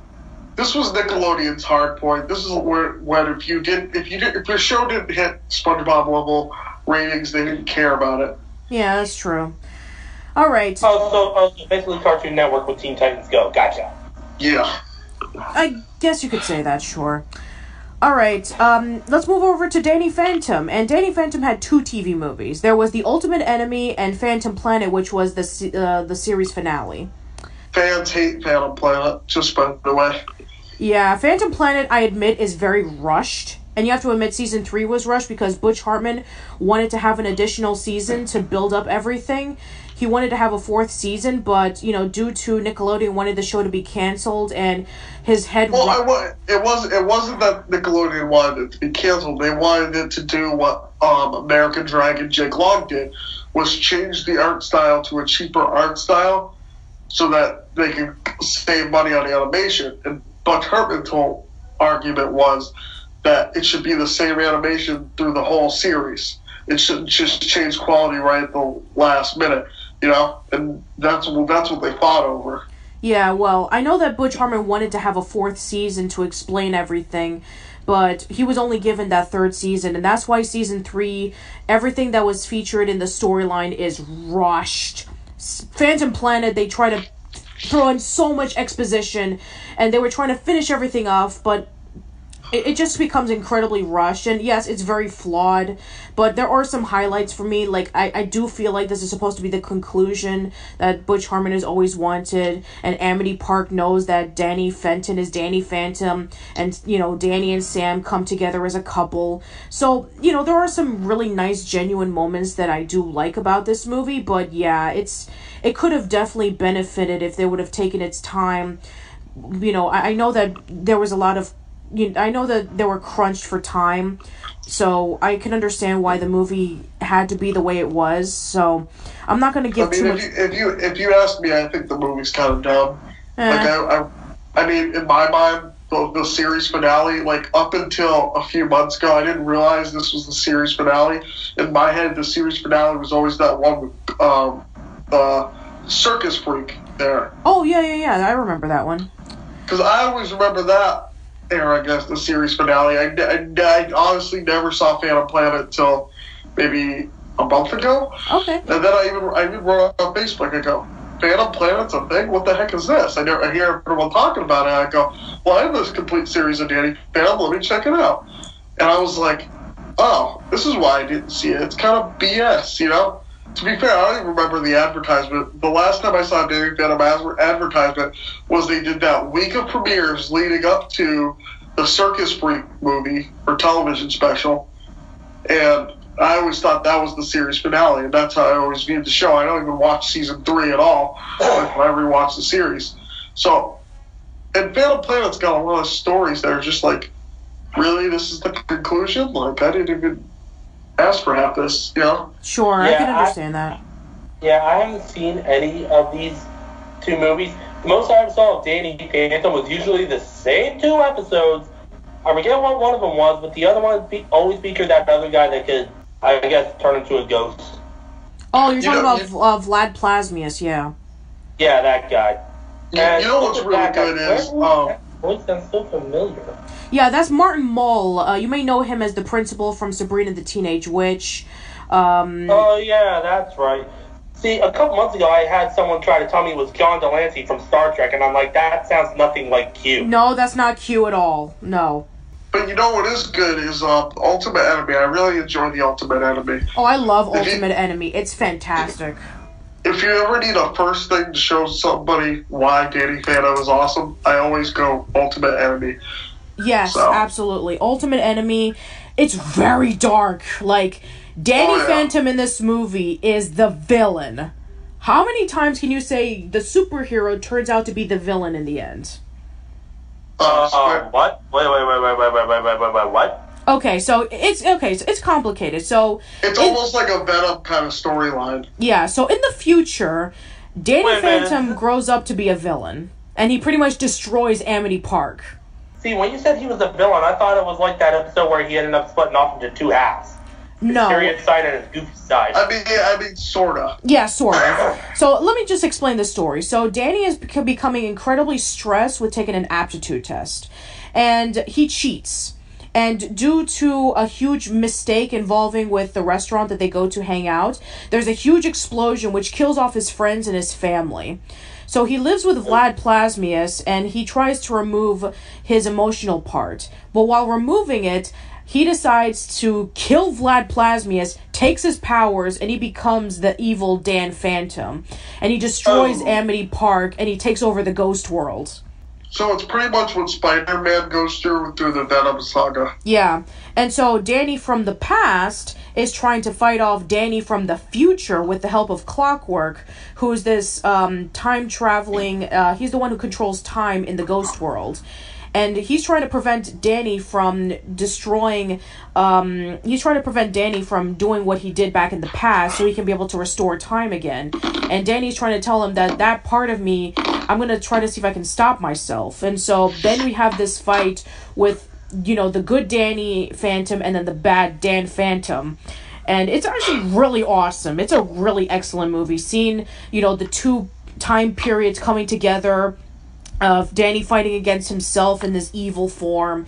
It's pretty threatening, and he becomes incredibly sinister. It's awesome. And it actually makes you go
finish everything off, but it just becomes incredibly rushed. And yes, it's very flawed, but there are some highlights for me. Like, I do feel like this is supposed to be the conclusion that Butch Hartman has always wanted, and Amity Park knows that Danny Fenton is Danny Phantom, and, you know, Danny and Sam come together as a couple. So, you know, there are some really nice, genuine moments that I do like about this movie, but yeah, it could have definitely benefited if they would have taken its time. You know, I know that there was a lot of, I know that they were crunched for time, so I can understand why the movie had to be the way it was. So I'm not going to give too much. If you ask me, I think the movie's kind of dumb. Like I mean, in my mind, the series finale, like up until a few months ago, I didn't realize this was the series finale. In my head, the series finale was always that one with the circus freak there. Oh yeah, I remember that one. Because I always remember that era, I guess, the series finale. I honestly never saw Phantom Planet until maybe a month ago. Okay. And then I even wrote on Facebook, I go, Phantom Planet's a thing? What the heck is this? I hear everyone talking about it. I go, well, I have this complete series of Danny Phantom. Let me check it out.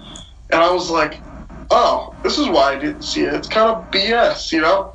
To be fair, I don't even remember the advertisement. The last time I saw a Danny Phantom advertisement was they did that week of premieres leading up to the Circus Freak movie or television special. And I always thought that was the series finale, and that's how I always viewed the show. I don't even watch season 3 at all like when I rewatch the series. So, and Phantom Planet's got a lot of stories that are just like, really, this is the conclusion? Like, I didn't even ask for half this, you know? Sure, Yeah, I can understand that. Yeah, I haven't seen any of these two movies.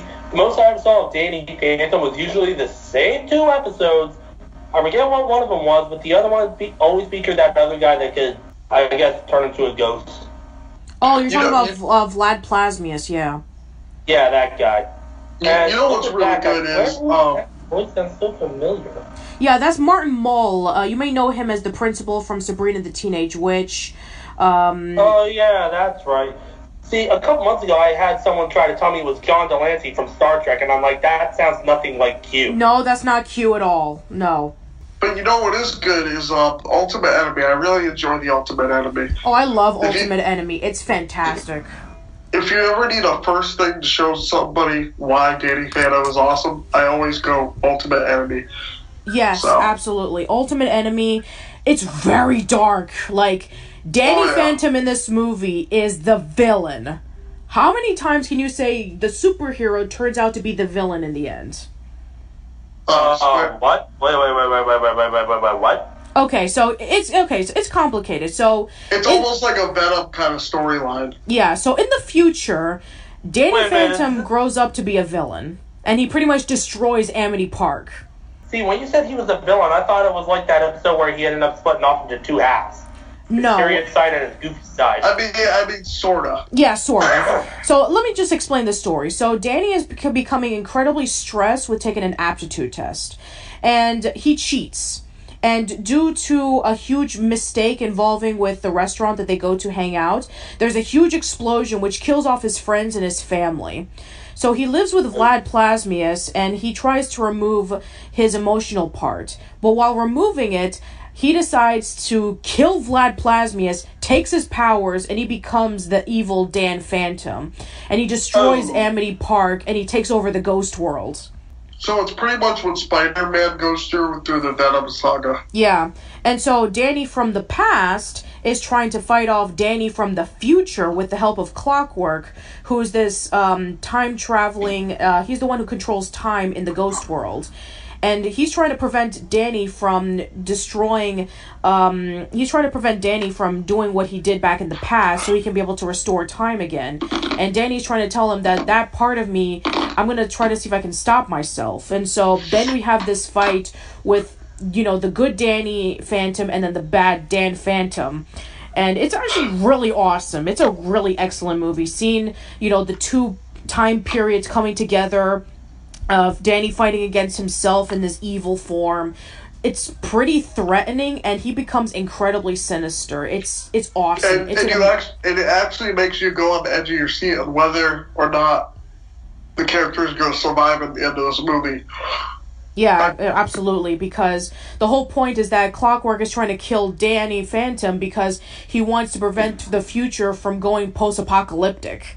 So yeah, I recommend anybody who is interested to watch this movie because it's pretty intense. It's action-packed, it's dark, it's funny, it's everything that Danny Phantom represents in a really positive light. So I recommend that you watch this movie if you haven't had the chance. I guess, for the most part, I mean, let's see. I think there were... I forgot to talk about the SpongeBob ones. Oh my god, I left SpongeBob out. Oh, we talked enough about SpongeBob tonight. I know, but we didn't talk about Atlantis SquarePantis or Truth or Square or SpongeBob versus the Big One. The thing about Atlantis SquarePantis is that was supposed to be a direct sequel to the SpongeBob movie. But as a TV movie, how they do the sequels and stuff... And it was so much hype about, oh, this is the second SpongeBob movie. Oh my god, this is the second SpongeBob. When it first came out, the first teaser, it's like, it's the second SpongeBob movie. Get prepared for it. And then you realize, as a TV movie, it has nothing to do with the SpongeBob movie. No, I remember that... there was a huge SpongeBob marathon that was leading up to this, and it was it said like, oh, David Bowie is gonna be in this movie, and you're thinking, oh wow, David Bowie, and this movie's gonna be a musical. Is David Bowie gonna sing? No, he doesn't sing. In fact, he's the only person in this movie who doesn't sing in this movie, and it sucks because it's David Bowie. Ugh. How ironic. Yeah, I know, how ironic. David Bowie, a really well-known singer, does not sing in this movie. Wasted opportunity, I know. But yeah, basically it's that they discover Atlantis, and David Bowie plays His Royal Highness, and there's ancient bubble or something, and that SpongeBob and Patrick accidentally pop it or whatever. And then you have this Paggy segment in which I think they're wandering in a desert or something. I forget which one it is, but yeah, it's... I'm as somebody who loves musicals, this movie sucks. Oh my god, this movie sucks. The songs are just awful. The plot is ridiculous. Just, oh my god. I remember when I first saw this movie, I was like, geez, what is with this movie? Why won't it end? But then I watched Truth or Square, and I'm like, I'm sorry for everything I said, Atlantis SquarePantis. Because Truth or Square was supposed to be the 10th anniversary special, and everything about that movie is a train wreck. Especially the Patchy segments in which they try to shoehorn in all these celebrities, like Robin Williams. Truth or Square wasn't the one where you find out the origin of plankton and crabs, right? No, that's not the one. That's something else. The Truth or Square is the one where SpongeBob and let's see, it's what was it? It's the Krusty Krab's 11th anniversary or something.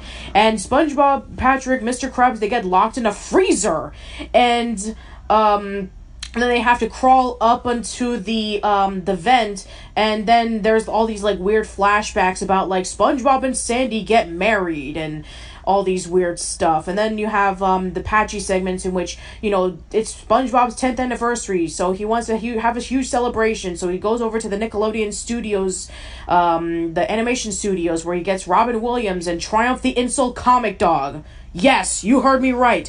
Triumph the Insult Comic Dog. Oh, what? I know. That's not for kids, by the way. Oh, God. Then you have, we have Pink, and you have Robin Williams, and you just have all these celebrities, and they don't fit in whatsoever. Oh, so basically the same problem with Fantasia 2000. Yes, pretty much, in which, like, they try to have this huge celebration, and they just pretty much just threw stuff into the wall to see if it sticks, and no. It just doesn't work. It's really, really bad. No, I don't recommend it. Anyway, the special that you're referring to, that was actually a 30-minute episode in which that was when Plankton and Krabs met up for the very first time, and it talks about like when Mr. Krabs earned his very first $1, and they became friends. I wasn't sure if this was the same special. Yeah, that's not the same special. I wish it was, but it's not. And then you have Yeah. then there's SpongeBob versus the Big One, in which when SpongeBob, Yeah. Mr. Krabs, Squidward, Sandy, they get lost in this island because of a huge wave, and Johnny Depp is the big kahuna, and he's supposed to teach them about how to surf. Otherwise, they'll be stuck in the island forever. Yeah, that was a stupid special. Yeah. The only thing that Sounds Johnny like it. Depp does in the movie is that he just sits around and he just says, "Keep breathing. Keep breathing." That's it. He doesn't do anything else. I mean, he surfs, but he doesn't really do anything. It's like, why have a huge celebrity like Johnny Depp just wasted in this role? I mean, trust me, when it comes to these SpongeBob specials, they have a lot of celebrities and they don't utilize them very well. Yeah. Johnny Depp can they're like, this is just timing me over until the next Pirates movie. Ugh. Might as well be. Well, the next time I want to dress up as something weird. Yeah, and you know, there's a lot of... It's like Michael Caine from Jaws 4. I don't remember much about the movie. I do remember the house it paid for. No, Michael Caine literally said that about Jaws 4. The Yeah, movie was that bad. yeah, I believe it too. Listen, I've done plenty of projects that I'm not proud of, but the money was really good. Sounds Yeah. about right. Okay, so yeah, there are a ton of SpongeBob specials. I know that a lot of them are like 30 minutes long, and they're technically not the specials. They're not really much of an hour long. But you know what? I think there's like Party Pooper Pants, in which when SpongeBob tries to throw a party and Patchy the Pirate throws a party as well, and nobody likes it. There's Ugg, Yeah. in which when SpongeBob and Patrick and Squidward are cavemen, and Patchy's a caveman as well, and he tries to show to Potty the Parrot that, you know, being in the past is better than being in the future or whatever. And Yeah. there's just so many specials. It just makes your head dizzy. Oh my god. But Well, I'm not surprised considering how long the show's been running. that is It's true. like with South Park. They had their one theatrical movie in 1999. Since then, they've had Imagination Land, Coon and Friends, a bunch of other hour-and-a-half long specials, which are just like 3 episodes put into one. And speaking of Nickelodeon movies, isn't Rocko's Modern Life supposed to be getting one soon? Yes. That is Yeah, so Rocko's it's coming Modern out in Life. 2018. Yes. Oh, and you know what? Let's end it on a good note. Let's talk about the Jungle movie. Yes, let's talk about that general movie. Yeah, let's have this as the last point, because I don't want to talk about SpongeBob anymore. So yeah, I don't want to give any spoilers for Kenny because he's never seen the movie. So I haven't seen the movie, but I have seen and heard people talking about it. Supposedly, we finally get closure. Arnold finds his parents. Arnold and Helga finally canonically hook up. I wouldn't say it closes everything, but it is pretty good. Well, people are saying this can either open the door for a new series or a continuation. Because Arnold's finally found his parents after God knows how long. that is true, absolutely. You know, again, spoilers, but yes, it is true that Arnold finally does reunite with his parents. We have a lot of potential for a new series or possibly a season 6 or whatever season they ended on for them, you know, catching up and making up for lost time. Oh yeah, there's a lot of possibilities for it. Like, you know, now Arnold and his friends are going to the 6th grade, so there could be a lot of stories about that. Arnold and Helga are having a relationship. Same with Phoebe and Gerald. Arnold finds his parents, and, you know, we have one plot in the story in the movie in which Big Bob loses, Big Bob's Beepers is going out of business, and there was It supposed wasn't that big of a plot, though. yeah, there was supposed to be. Like, I remember Andy McAfee did a live stream after the Jungle movie's premiere that a lot of the script was cut from the movie due to time constraints, and there was supposed to be a lot of plot points. Like, in the end of the movie, Big Bob's Beepers was supposed to have this huge resurgence from hipsters who want to buy beepers again. So I guess they want to either save that for a flashback for season 6, or they want to have that as another episode for season 6. I have no idea. But yeah, there were a lot of things that were cut from the movie to, you know, give time, which is why for a lot of people, if you're wondering why the last third of the movie is rushed, there's a reason. There was supposed to be a lot more to the movie, but Nickelodeon cut it due to time constraints. See, I'm one of those people who think the first third is a little bit rushed. Like, I would have loved to see a little bit more of, just everything seems like fast paced. It's like slow it down a bit. Hey Arnold was all about slowing things down. So there's no need to rush. Like, they had an hour or 2 hours, I think. Yeah, they had 2 hours. I mean, you could have, like, just taken it easy with the first half and then ease into it. I think it needed, like, a whole, like, maybe 10 more extra minutes. I think it was cut for time because of, I don't know if it was sped up on television because of the commercial breaks, but it needed a little bit more time to breathe. You know what I mean? Yeah, I'm sure there could have been a lot more explanation, like, you know, how did the kids survive the sleeping sickness when all the grown-ups were asleep? Well, not even the explanation. I just need, like, I feel like it just needed some downtime without talking. Like, it felt, a lot of the, like, dialogue just felt like it was sped through, and a lot of the plots just sped through. It just needed time to breathe. Like, let me just take in that you just built that thing. I'm not going to say it. But let me just take in that you just did that. Let me just take in that you're in San Lorenzo. Like, not even 10 minutes of being in San Lorenzo are we already going into the plot. And it's like, give me some time to enjoy this place. Like, let me breathe, you know? Yeah. And on the plus side, from what I can understand, we do not have an epic scene of Arnold simply sitting on the bus. That's true. Yeah. I'm hoping that there is a director's cut so they can be able to show the complete story of this movie, because I know that there was supposed to be a lot into it, because there was mentions of it in interviews and a lot of the cast members had talked about it in table reads and whatever. So we do know that a lot of the movie was cut. So I'm hoping that if it ever does come out on DVD, we get the full version of it. That way it can build up to everything. And who knows, maybe that will lead up to a season 6. I have no idea. This just in. Hey Arnold, the Jungle movie director's cut has been announced. The entire movie, 5 hours long. You can thank Peter Jackson. Hey Arnold, the Jungle movie is definitely going to be leading into season 6 because of the fact that Craig Bartlett said in 2014 when he was brought in to Nickelodeon, they were in talks of a reboot, you know?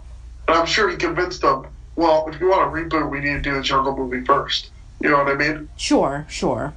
So yeah, as of right now, we don't know if there is going to be a season 6, but if ratings does very well, and if the purchases on iTunes and Amazon and YouTube, if they go really well, then who knows, maybe we will get a season 6, and we will get all the answers to the questions that we've been wanting. So yeah, I've already said my statement about how I feel about the Jungle movie, so you can go check that out. But yeah, I think that's pretty much it. There's nothing really much to talk about, so I think that we can wrap things up. So Remington, Kemi, thank you so much for coming into the podcast. Really do appreciate it. Hey, no problem. Sorry I had to make you guys wait, but technical difficulties and then a phone call distracted me. That's okay. So yeah, please, why don't you guys plug and promote your stuff? So check our podcast out. The Nerd Talk podcast is on Facebook. We're in the middle of a reboot of our podcast. So for all updates on listening to more episodes, go to facebook.com/The Nerd Talk Podcast and check out the YouTube channel Critic Nation, where you can watch the older episodes of the podcast, including some with Kenny and I, which should be coming out in the next few weeks. And Kenny, go your time. Plug your stuff. All right, I do video game reviews under the channel Kenny Rudder. Recently uploaded Doom. Just about to start working on Sonic 3 and Knuckles. I'm also a member of Growing Up in the 90s. I am in the Facebook page, and I'm a member of the YouTube channel as well. And that's really about it. I talk about Spaz commentaries, but that channel's more or less dead. All right, well, yeah, that's pretty much it, everybody. Thank you so much for tuning into this entire month discussing about Nickelodeon in honor of the 40th anniversary premiere of Pinwheel. So, bye-bye. Bye-bye. Nickelodeon. I'll lick it, Nickelodeon.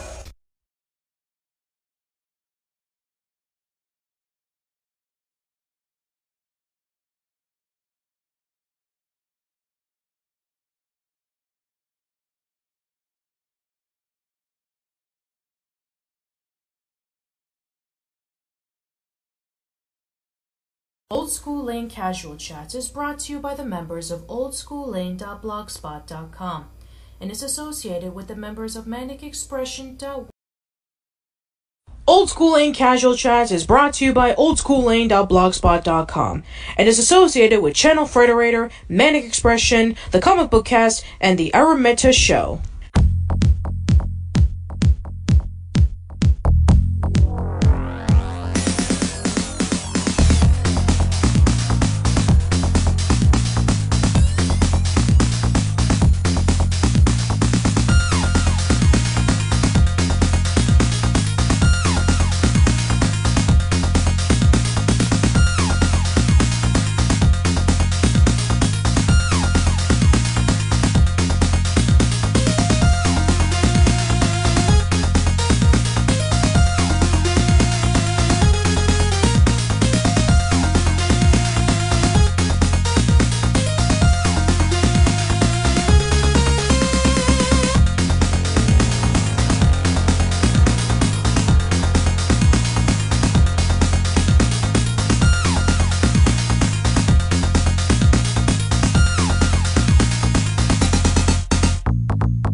Hey everyone, welcome to a brand new episode of Casual Chats. I'm Patricia and I'm here with two amazing special guests who just so happen to be British. We have my friend and co-host of the Aaron Meta Show. We have Aaron Meta. Welcome back. Hey everybody, how are you getting on? And of course, we have somebody who hasn't been on our podcast in a while. Every time that we discuss about everything Sonic the Hedgehog, he's there. You may know him for his stuff on the Guardian comic book and in Sonica. We have Tom. Welcome back, Tom. Hey guys. So so today we're going to be discussing about the Sega Mega Drive or Sega Genesis for all you Americans. This year will be the 30th anniversary of the Sega Mega Drive or Genesis when it first debuted in Japan in October. But I'm going to be saving my slot for October because it's Halloween and I want to do something special there. So why not? Let's do it a little bit early. So, right before we discuss about the Sega Mega Drive, Genesis, whatever, I'd like to know your earliest memories of it. So, Aaron, what about you? Well, my earliest memory of it was, we were a Nintendo household. You know, I'll just get out of the way. So I'm not going to pretend that I'm some massive Sega buff because, in our household, we had a Game Boy Color and we had a Super Nintendo, and that's basically how we started out. And then we came across the Sega Mega Drive when my cousins went from down south and went over to the United States, and they couldn't obviously take the Sega Mega Drive with them because they basically just wouldn't. They just didn't think it would work in the United States for obvious reasons because they down here in the UK we use PAL technology for TVs, and over in America it's NTSC. So we ended up with the Mega Drive, and we ended up with a collection of games. One of them was, I don't know if anyone remembers the Mega Game 6, where it came with like Super Hang-On, Streets of Rage. It came with various other games. Welcome Battalion 90, which I did a Let's Play of. with my Preston North End scarf on. And also, we got Marco's Magic Soccer Ball, which was like a very obscure kind of game. And yeah, it came with a nice collection of games. So that was my earliest thing. So the Sega Mega Drive, I think, was more adored, I think, by my sisters more than it was adored by myself. And I think the only game I kind of played on it really was either Sonic the Hedgehog 3 at the time. But then my friends came over to my house, and they saw the Mega Drive, and they thought it was like really cool to look at. So, and also at the time before, this was before I had the any more controllers for my Super Nintendo at the time, so I only had the one. So because we had two controllers for the Sega Mega Drive, obviously that would be the thing that we would then start playing. So Streets of Rage was definitely one of the games we played a lot. So Golden Axe was definitely one that got a lot of time. And yeah, that was pretty much our memories really of the Sega Mega Drive. All right. How about you, Tom? Yeah, I'm doing well, thank you. And what about your memories of the Sega Mega Drive? My memories of the Sega Mega Drive, this is going to sound a bit weird, but I remember my dad at the time managed to get a second-hand Mega Drive. It didn't came in the box. I remember the day it turned up at the house. It literally turned up in like a black bin bag sort of thing, open up and went, well, this is for you, you can have it. And basically it was the Sega Mega Drive. And I don't know how he managed to do it, but he also managed to get a Sega Master System as well on top of it. And it was that one that had the built-in Alex the Kid one on it. But I played the Sega Mega Drive more, from what I remember from my memory.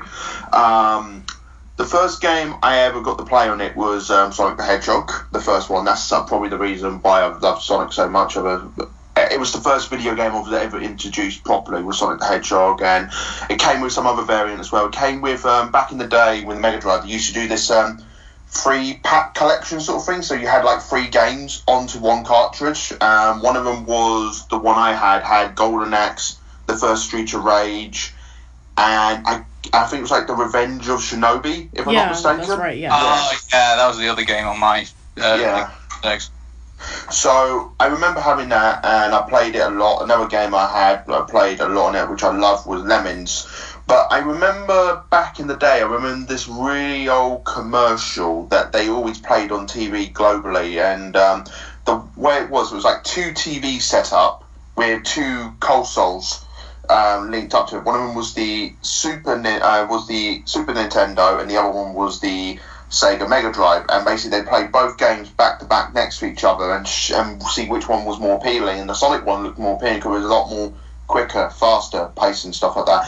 And I think why the Mega Drive did so well here in the UK, I think it was marketed a lot better within Europe than it was the Nintendo system, because the Nintendo system was extremely overpriced here in the UK from what I remember, and it was very hard to get the games for it. But I remember for Nintendo, if you want to buy a game for it, they originally sold it in a pharmaceutical shop, Boots, back in the day. And Mega Drive games actually was a lot more payable because they actually had a better marketing scheme with them and trying to sell them out and stuff like that.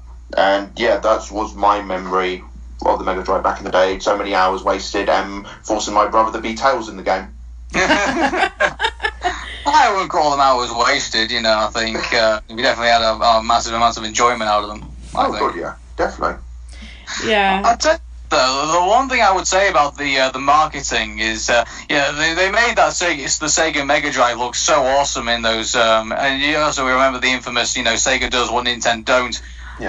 Commercials that used to come out. If only we knew, if only if we were the massive nerds, I think at the time, because those adverts, I definitely agree with you, Tom. Sega had far more slick advertising campaign. They had far more to offer to people because it was do you remember when the WWF at the time had Mike Tyson? Backing their Attitude Era, and celebrities backing your products were massively the rage, definitely at that time. And so, what bigger celebrity could you have backing your console than the king of pop himself, Michael Jackson?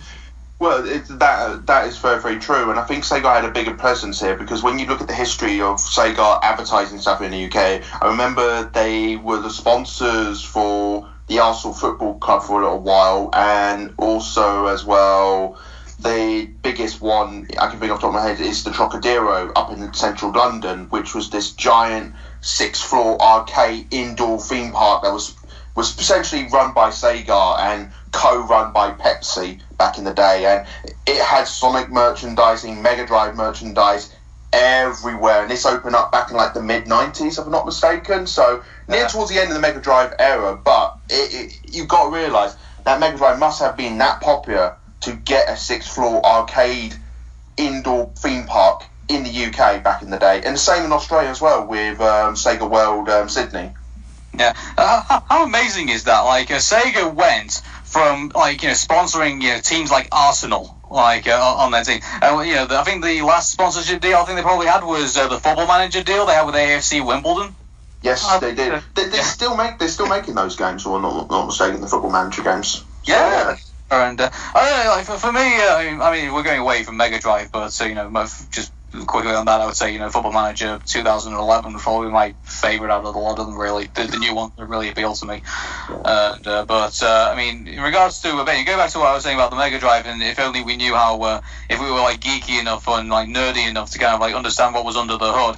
Because when you look at the Sega Mega Drive technology-wise, it had a far more superior processor than the Super Nintendo, but as a cost-cutting measure, they basically didn't apply any more technology to any of the other bits, such as like the sound card, the music card, the cartridges were also limited in what they could do, and on top of that as well, I think Sega didn't invest in a lockout chip, I don't think, so you could play parody games in them. Yeah, that was the really good advantage over Nintendo, was that they didn't really have a lockout feature. Like you said, you can easily get the cartridges, put them in, and then away you go. They work quite universally. And I think the other thing with the Mega Drive as well, that it had over the Nintendo, and they were very, very clever how they advertised this, was they said blast processing back in the day, and that was the term, the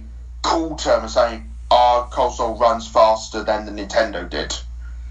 Yeah. process power wise, from what I remember. Yeah, but I think I'm really surprised that if you remember what happened with the whole obviously they had Michael Jackson backing this thing. They had the Moonwalker game, and they had that, but then they ran into, I thought it would have been quite a bit of a PR disaster for them, because if you remember, he was making the music for the next Sonic the Hedgehog game, which was Sonic the Hedgehog 3, and he wrote a load of good music for it apparently, and it's still locked up to this day. If we'll ever see the light of day of it again, I don't know. It's still tucked up in the Michael Jackson estate, from what I'm aware. Yeah. But he did all this, and then when he heard it for the first time coming out of the Sega Mega Drive, he was appalled by it, and he basically turned around and said, "I do not want my name associated with this game." And so it's been there was this big mystery over Sonic the Hedgehog 3 until his death, and then they finally announced that he was the guy who wrote the music for it. So yeah. I mean, because he was going through the court case at the time for him being charged as a sex offender at the time as well, and I think that's one of the reasons why the game got pulled, because I've researched a lot into this whole Michael Jackson thing with Sonic 3, and they pulled the music, didn't pull his name from the music because they didn't want representation of what's going on in the media him at the time. Apparently a lot of big people that he was sponsored with dropped him, like I think Nike dropped him, and I think Disney also dropped him as well, because he was advertising some theme park ride back in the day, in the 90s. Yeah, he was, and on top of that as well, I think, was it around about the time when the Moonwalker film actually came out? I can't remember if it was or not. I think the Moonwalker film came out, like, during the 80s, yeah, like, during his allegations, it would have been, like, in the early 90s. Oh, okay, then. But then again, so Michael Jackson's always had a big relationship with Sega. Again, you just have to go back and track down for the history of Michael Jackson through Sega.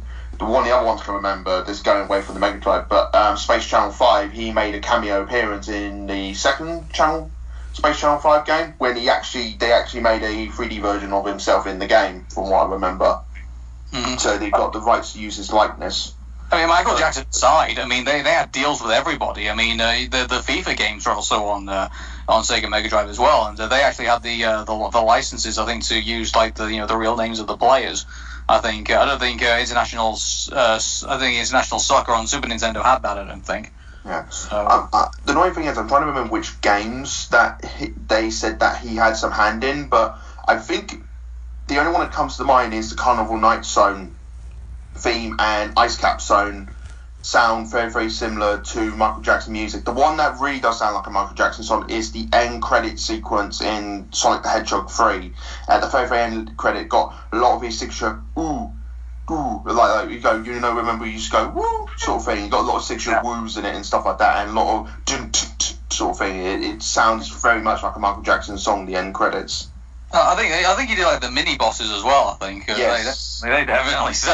if they're not Michael, if they didn't have Michael Jackson's hands on them, then I don't know what did. Yeah. It's one of these weird things that Sega back in the day when the Mega Drive was out, they were on top of the world. But I think along the way they let some stupid stuff happen to them, like trying to extend the lifespan of the Mega Drive, which was a huge problem. I think they also as well. I mean, if you remember, obviously, are you referring to the Sega CD? Yeah, that was the first misstep, I would say.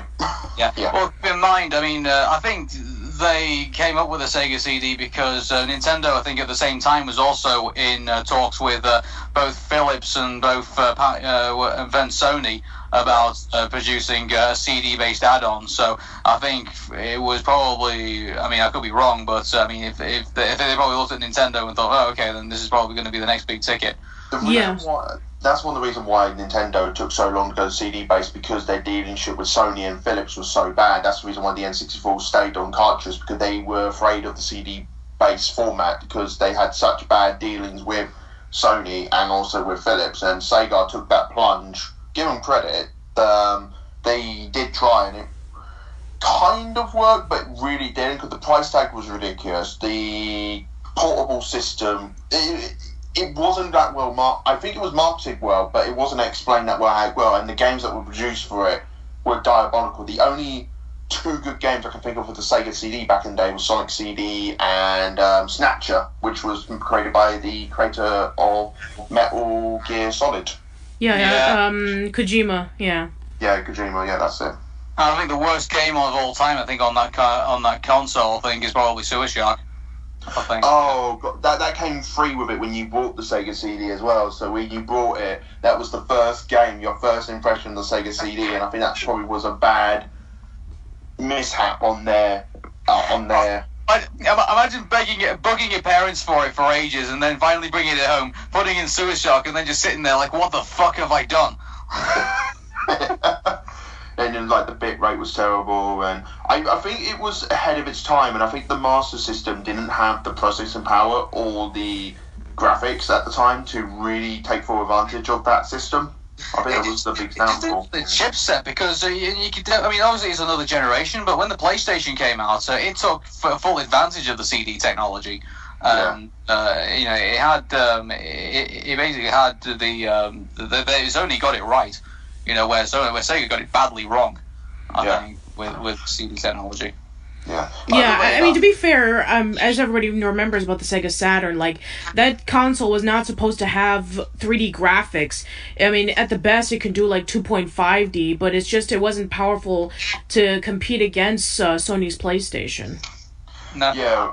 The one thing I was quite surprised at, I mean, I don't know if they could potentially do that, but you remember the Super Nintendo had in their cartridges they had the FX chip, and so that was bringing games like Star Fox in, and I don't know if Sega tried to do that with their Mega Drive, where they tried to put in extra chip sets into their actual cartridges. Obviously, they're more expensive, but obviously I don't know. Did they ever try that? They tried that with the 32X, if I wasn't mistaken. There was a few games that tried this 3D look-like sort of thing with the XF thing. That's the reason why I think they made the 32X, was because of that thing. Because when you go and play something like Knuckle Chaotix, it has this, like, 2.5D effect sort of thing when you go through the special stages, and it all had, like, these 3D polygons and stuff like that. I think that's how they tried to do it, because they realised that their Mega Drive cartridges didn't have those chips in it, and it was too late trying to make it compatible with it, otherwise they had to release a whole new console. So they built this mushroom-shaped console that you shoved into the Mega Drive, and it sold horribly, and it was extremely overpriced. And I think it came out like 2 years just before the Saturn did, and you're just like, why should I buy this? I On top of that as well, imagine owning every peripheral for the Sega Mega Drive. And so the Sega CD, lumped onto underneath the thing, on its port underneath. And then you've got, in its tray, and then you've got the 32X on top of this thing. And, it's not even aesthetically presentable. Yeah, and the thing is, what a lot of people don't realise that the Sega CD and the 32X also had their own power unit as well, so that free power unit that you have to plug in as well. There's a great video the Angry Video Game Nerd did back in the day when he actually showed off these accessories to the Mega Drive and how bad it was trying to put the setup on, and it summed it up so perfectly if anyone wants to see how the setup was so bad. You just think yourself, who was the designer for this and he thought this was acceptable for retail use? Yeah, well, thankfully I only own the Mega Drive. I still own the one I originally got to this day. But even the power cable for that, you have this massive box that you have to plug into it. Yeah. I've got one of those 12 stack power extenders on there, and the one thing I have to be careful with, I have to plug it at the very bottom of the stack, because if I plug it at the top, the whole thing just falls over. Yeah, because that was the same problem with they used the exact same plug sockets for the Sega CD and for the 32X. So imagine trying to have 3 of those in one power strip. I'd have to get another power strip just to plug them in exclusively. It'd be ridiculous.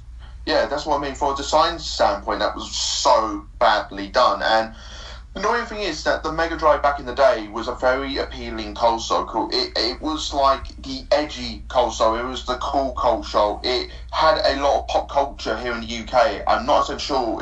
It was really big. I know outside of, I want to say America, the Sega CD and the Mega Drive was huge everywhere. I'm not so sure about America. I think the Nintendo did slightly better. Well, there was a huge competition back then. Yeah. Around in America, it was a huge competition. You see, you had the younger kids and the slightly older teens would be gearing towards Nintendo because, for a lot of people, they grew up with Nintendo. And, they had, for a lot of people, the NES was their very first console. And they want to jump into the 16 bits and play off all the continuations of the games that they knew from the 8 bits, like your Marios, your Zeldas, your Mega Mans, your Metroids, etc. And then maybe for the older kids, they're thinking, man, screw those games. This is the 90s. We're going all edgy and we're going to be all, to the extreme, son. So they thought that the Sega Genesis was more for the hardcore audience because it had more sports games and racing games and all these games that, were, basically leading more towards violence. Like, we can talk about the whole Mortal Kombat fiasco. Oh god, yeah, Sega got in a lot of problem because of that. It actually was quite a few of their games that actually got. I did a documentary back quite a few years ago now. Was talk about it was called "What's the Problem with Video Game?" It was looking at the controversy in video games, and in it we had to talk about the foundation, the SRB rating system, and a couple of the games that were showed off were actually Sega exclusive games, and the version they used was Mortal Kombat, like you just mentioned, Night Trap, and a few other games that were used for examples for that. Oh god, Night Trap is the reason why we got the fucking rating system. Yeah, it was one of the games, yeah, and Mortal Kombat was as well. Funny enough, the Night Trap was a Sega CD exclusive game. The CD just sucks. Like even with Night Trap, it basically got everyone angry over nothing. Is it terrible that I own a copy of Night Trap on the PlayStation 4? That's amazing, Tom. If you go on my Twitter, I think I uploaded a picture of it. I think, Patricia, you saw it as well. Yes, I did see that, and I was like, good for you, Tom. That's amazing. How many people can say that they have Night Trap for the PlayStation 4? I'm not going to lie, it looks really good and sounds really good. Nice. It's one of those games that actually looks better and plays better on modern hardware than it did back in the day on really old hardware. Yeah, which is kind of ironic because everybody was complaining about everybody's complaining about remasters and about how they ruined the games. So yeah, I guess this is one of the very few exceptions in which it's actually an improvement. Yeah. I'm just looking right now at some of the because Sega obviously made some of the the classic Sega Master System, Sega Genesis games. Like Sonic the Hedgehog and Duel Master, and some of the greats, Virtua Fighter 2 obviously another one, which was on the 32X, and but so you look at one thing that I noticed when I'm looking through the entirety of games. What's the one thing that makes a console successful in your opinion? I think that the one thing that I think is really successful for a game console is the variety of games. Like, what would be a big standout compared to what the competition has? I mean, if it's multi-platform, then I can accept it, but the exclusive games is what really makes it stick out for me. If a game really intrigues me, then yeah, I'm gonna go dedicate a good chunk of my money and go get it. Or in my case, when I first got my Sega Genesis, it was actually a hand-me-down from my older cousin because she used it to buy a PlayStation. So yeah. Let me read out some of the third-party developers that were helping out the Sega Mega Drive. I mean, obviously the first one you're going to say is EA because they were responsible for all the sports games. Oh, absolutely. But you have companies like Capcom, Codemasters, Bullfrog Productions. You have Namco also developing games for it. You had Infogrames, who are pretty big. Konami, who are like the gaming giants. And you even have Microprose as well, which some people are a bit hit and miss with Microprose, but I like Microprose. So I like Transport Tycoon. So that's the reason I like them. And they just they had a huge support from third-party developers, and that to me just kind of like set in stone the Sega Genesis and why we're talking about it today. Yeah, that is true. I mean, some of the things, even with today, Nintendo's main problems is that they don't utilize their third-party developers to its full max. Yeah, that was a huge problem with the Nintendo today, I would say. And I think with Sega, towards the end of their console lifespan and stuff like that, I think they kind of lost a lot of support from their third-party developers. I think this is the thing that a lot of modern companies need to realise now. You need to be on good terms with your third-party developments. If you're not going to get that many games out the front door. Absolutely. And do you remember when ID Software decided to port Doom onto consoles? Oh, God, yeah. That was... And they weren't very happy with the idea that Doom was toned down to the way it was. I can't remember what it was, but I think it was Guru Larry actually did a video about the whole Doom thing, how much of a fiasco it was, a nightmare porting over the console, because apparently the coding was so bad made in those games. The programmers had a